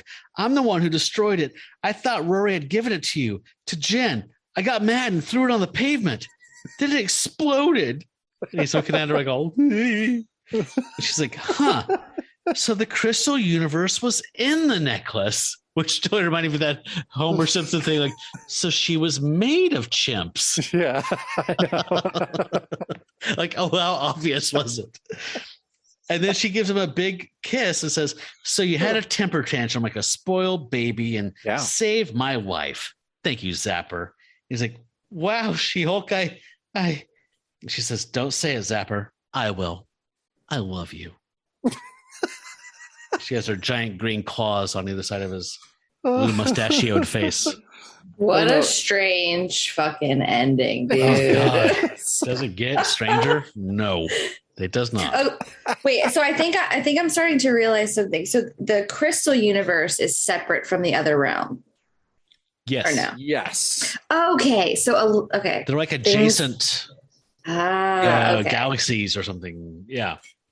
Oh, Yep. okay. Things make a lot more sense to me now, because for a while I thought they were in the same bubble. I thought they were both in the necklace, but now I did too. Okay. Yeah. Thank you. Thank you so much, Matt. Thank you. Reading it twice and talking through it with you guys, I was like, okay, like we were trying to say, the gamma somehow was an anchor for the other realm. Nope. And no. Are we not? I thought we were leaving gamma behind, Matt. Why we would weren't you ever using do that? We weren't using that as a crutch anymore. We just let it flow through us. No. You're high. Okay. All right. Well, I am. Gamma is the answer. You're right. Gamma is always the answer. Gamma is always the answer. If Al Ewing has taught us anything, it's that gamma is at the heart of every problem and solution. I will say that these last 3 panels remind me a lot of the trailer for She-Hulk, where she's dating. Yeah, she's dating that small man, and she picks him up. I just hope we don't get these creepy, like, kind of vibes we're seeing here. Like, she calls him a spoiled baby and a kid, and that's like a little too far for me. Oh, yeah, no, it's creepy. I'm assuming that's not going to be the way the series will go. It's not hot at all. No. Being called a baby and picked up by a big green woman. Okay, Matt, we've learned too much already about your sexual preferences. Okay, I think we can leave it there. Oh, Michelle, shut that shit down. No, I'm messing with you. We know. Or do we? Or do we? I'm a vanilla boy. I'm just a little Catholic kid. Yeah. Well, Matt, take us home with some final thoughts, my friend. It's hard to really put a capper on this one. This was so strange. Again, I read this twice, and I talked with you two today about it, and I know I liked it. I know it was strange. I know that I like the art in the second half a lot.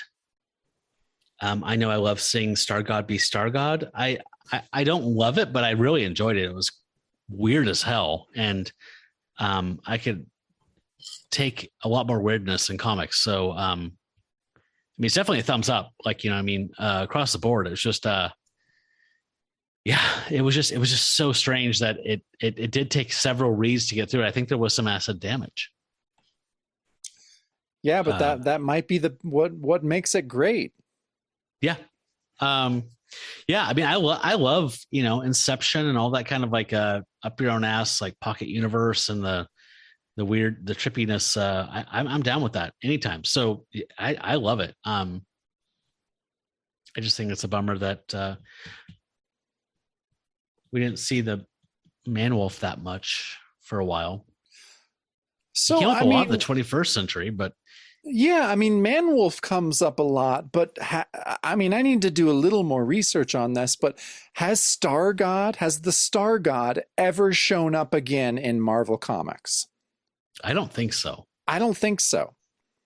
I mean, maybe someone will, send us an email correcting us on this, but I'm pretty sure that just John Jameson and Man-Wolf proper show up from now on. Like, I think this is the end. This is the end of the Star God saga. Well, if we're wrong, please let us know. Send us an email. No. Voicemail. Yeah. Or voicemail, at 971-220-5865. That's 971-220-JUNK. But they can also send us an email. Yeah. Right, Jacob? They can send us an email. That's right. At werewolfbynightpodcast@gmail.com. But what I'm most curious about is what our esteemed guest thinks of this issue. Michelle, your final thoughts. You are way too kind. Thank you, Jacob. My final thoughts are like, okay, this was crazy. This was trippy. This was fun. Am I sad that we're not getting another issue of this storyline? No, not particularly. but I think it was pretty fun. It was a fun ride, and David Kraft is absolutely out of his mind. So, Matt, in the beginning of the episode, you were talking about the letters page, and we do get a letters page in this issue in the original.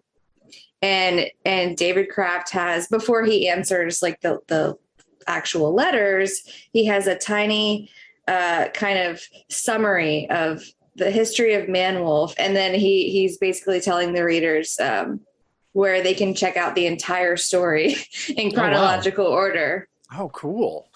Yeah, so I can read that if you'd like. I would think you would. Please. Okay. So it says, "Make mine the Man-Wolf. A brief bit of history. My very first Marvel Color Comics series as a regular scripter was a certain malevolent menace by Moonlight called Man-Wolf. as might be expected then, I'm more than a tiny bit fond of Old Fangs now.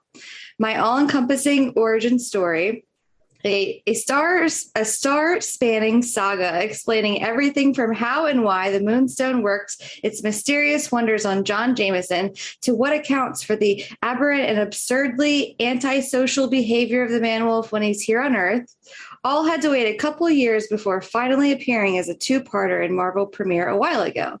Of course, you need not wait now that the man-wolf is back if you want to browse through a stack of back issues and follow the full story in dramatic detail.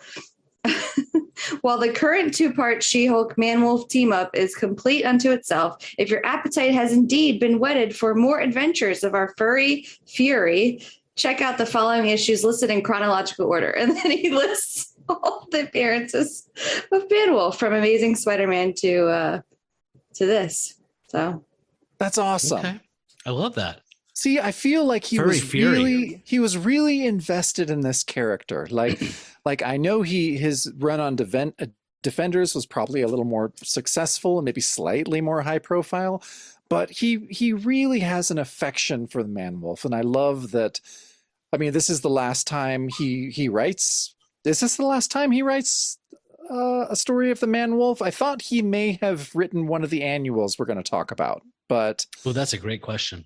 Yeah, we'll figure that out next issue, or next episode. But yeah, he obviously has such a fondness for the character. It's cool. I'm glad that he's like, okay, I love this guy, so if you love him too, go look for back issues. And there are comic shops in existence at this point in 1980, 81. So people could go and look for back issues. And I think that's really sweet. Yeah, and that's why I even put myself through reading that again after last time I was on the show, because I do think it's important, and it shows how much he loves the character and how he's proud of what he's done. And he's like, okay, guys, it's taken a really long time, but here you can now go back and read all of Man-Wolf's story. Like you can see my vision, and this is a really crazy little standalone two-parter, but hey, if you want more, check it out. Like, he's proud of it. It's really sweet, like you said, Jacob. That's really sweet. I love it. I'm so glad you read that. So Jacob, you were correct. The next time we are going to cross paths with him is in Peter Parker, the Spectacular Spider-Man annual number 3, and that's is written by David Kraft. Yep. So we're going to combine that with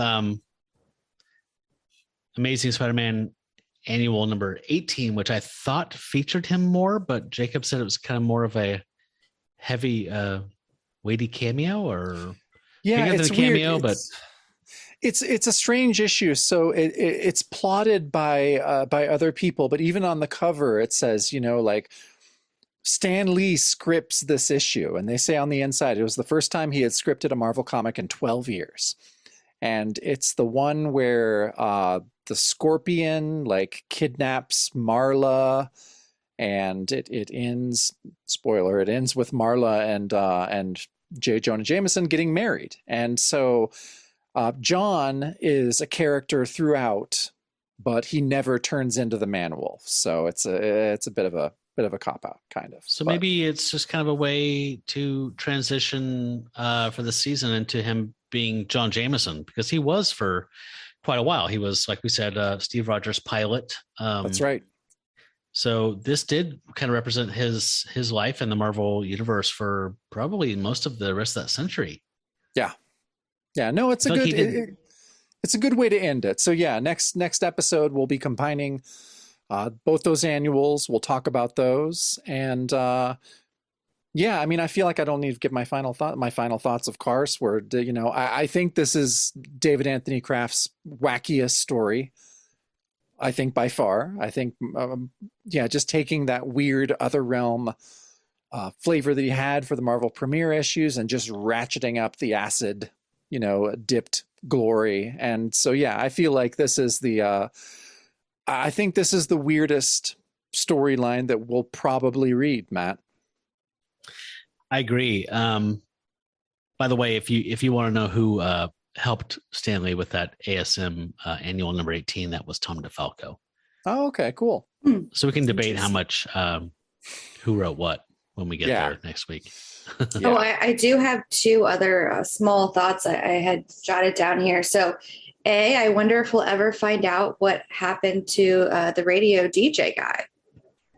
Oh yeah, Richard Rory. That's right. Richard Rory. Yeah, like where is he? I hope he's having, I hope he's living his best life out there somewhere. I don't know if he ever shows up in comics again, but I'd be interested to find that out. He does. Well, he does. Through the rest of the Savage She-Hulk run. Is he? Okay. Yeah. Okay, cool. Good to know. And then also, in this issue, Hellcat kind of asks She-Hulk to join the Defenders, and, She-Hulk says no. But I thought that She-Hulk did join the Defenders at some point, and I was trying to figure out when exactly she joined, and I could not find anything until like modern times, like 2008 or something like that. Yeah. So I wouldn't think. I don't think in the original run she did. No, I don't think so either. How long did that book go for? Like 120? The Defenders? Long run, right? Yeah. The first volume. I think it went for a while. Yeah. Like 10 years. I thought so. I don't know if I'm not sure. It's not the Champions. It actually has a little guess.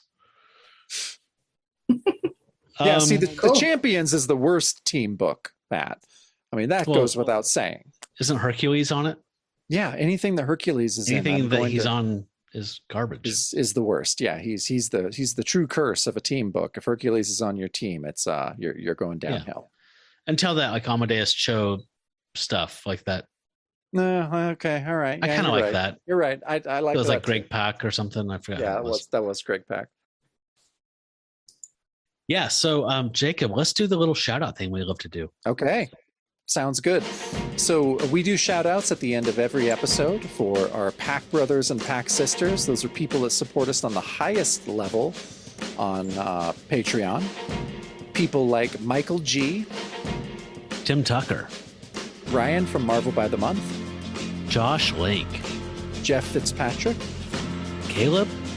Ben M. You, Michelle, from Moonlit Comics. That's right. Oh my God, so awkward.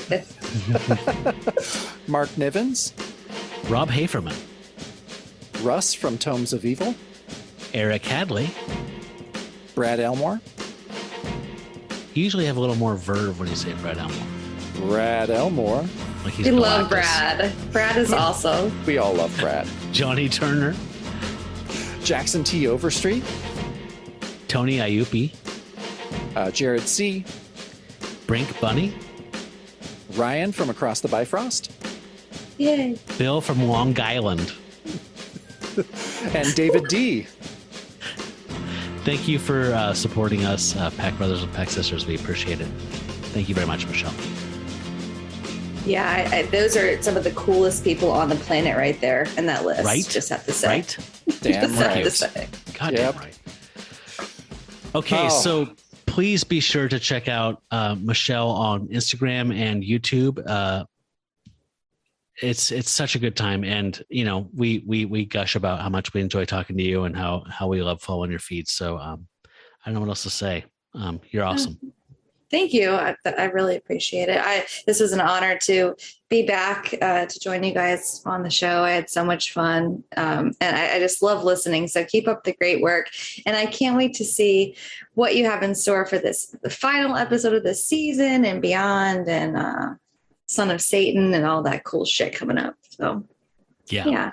Thank you guys. So we're going to be requesting some call-ins or some votes from our listeners. Hopefully you'll call in to our podcast. Our voicemail line, which is 971-220-5865, 971-220-JUNK. And give us your responses to our prompts for the season finale, so we know what you folks liked the most about the season and maybe the least. Yeah, we're going to be asking people kind of like what we did at the end of our first season. We love ranking things, so we are asking people to send in their top fives. We're going to say top 5 issues, top 5 villains, top 5 moments from this run featuring John Jameson as Manwolf and as the Star God. I'm just going to assume that John Jameson as the Star God is going to be number one on most of those lists. And if it is, I salute you.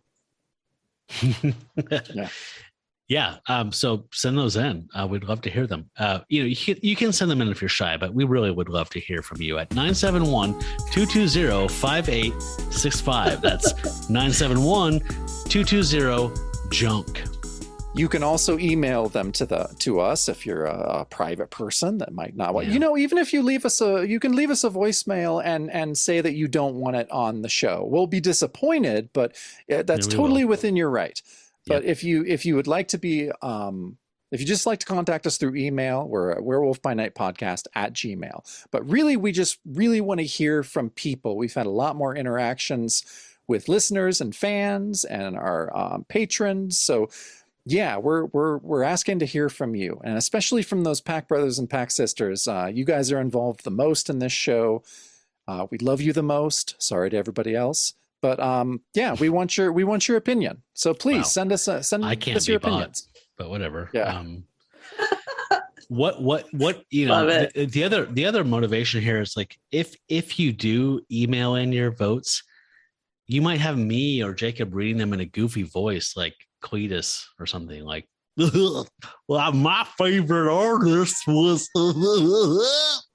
You don't want that. Just call in. Dude, that's kind of an incentive though, because the listeners they love when you do that goofy shit, Matt. Oh, yeah. Well, Matt's the goofy voice guy. Yeah. Well, damn it. Shit. Yeah. So I think we're gonna skip a bonus episode this week, guys. I'm on the road doing my day job shit, and we lost a family pet this week. That was kind of a hard loss for the family. So I think we decided, we called an audible here before we started recording and said, let's take a break this week. So we're going to come back and talk about Dog Soldiers next week. Right? That's right. Yeah. I'm anxious to talk about it, but yeah, I think we, and especially you, deserve a bye week. So we are, we're skipping out this week, but we'll be back next week with a, episode talking about the Spider-Man annuals, and that's when we'll talk about Dog Soldiers and whatever else was on our mind for the bonus show. I'm excited to do that, by the way. I can't wait to watch Dog Soldiers again. Have you watched it yet? Yeah, I watched it last night. It's fucking awesome. Okay. Have you seen it, Michelle? I have not. Are you a horror film fan? I am. So you guys will have to send it to me. Send me like the link, or let me know where I can stream it, and I will check it out. That's awesome. Okay. Yeah. Sounds great. All right. So make sure to check out Michelle's feeds, and they're in the show notes, but you can also find them on YouTube or Instagram by searching for Moonlit Comics. Thanks a lot, Michelle. It was so fun to see you again. Thank you, Matt and Jacob. This was a blast. All right, folks. Thanks for joining us this week. Till we meet again beneath the full moon, furry ones. Here's Howlin' at Ya.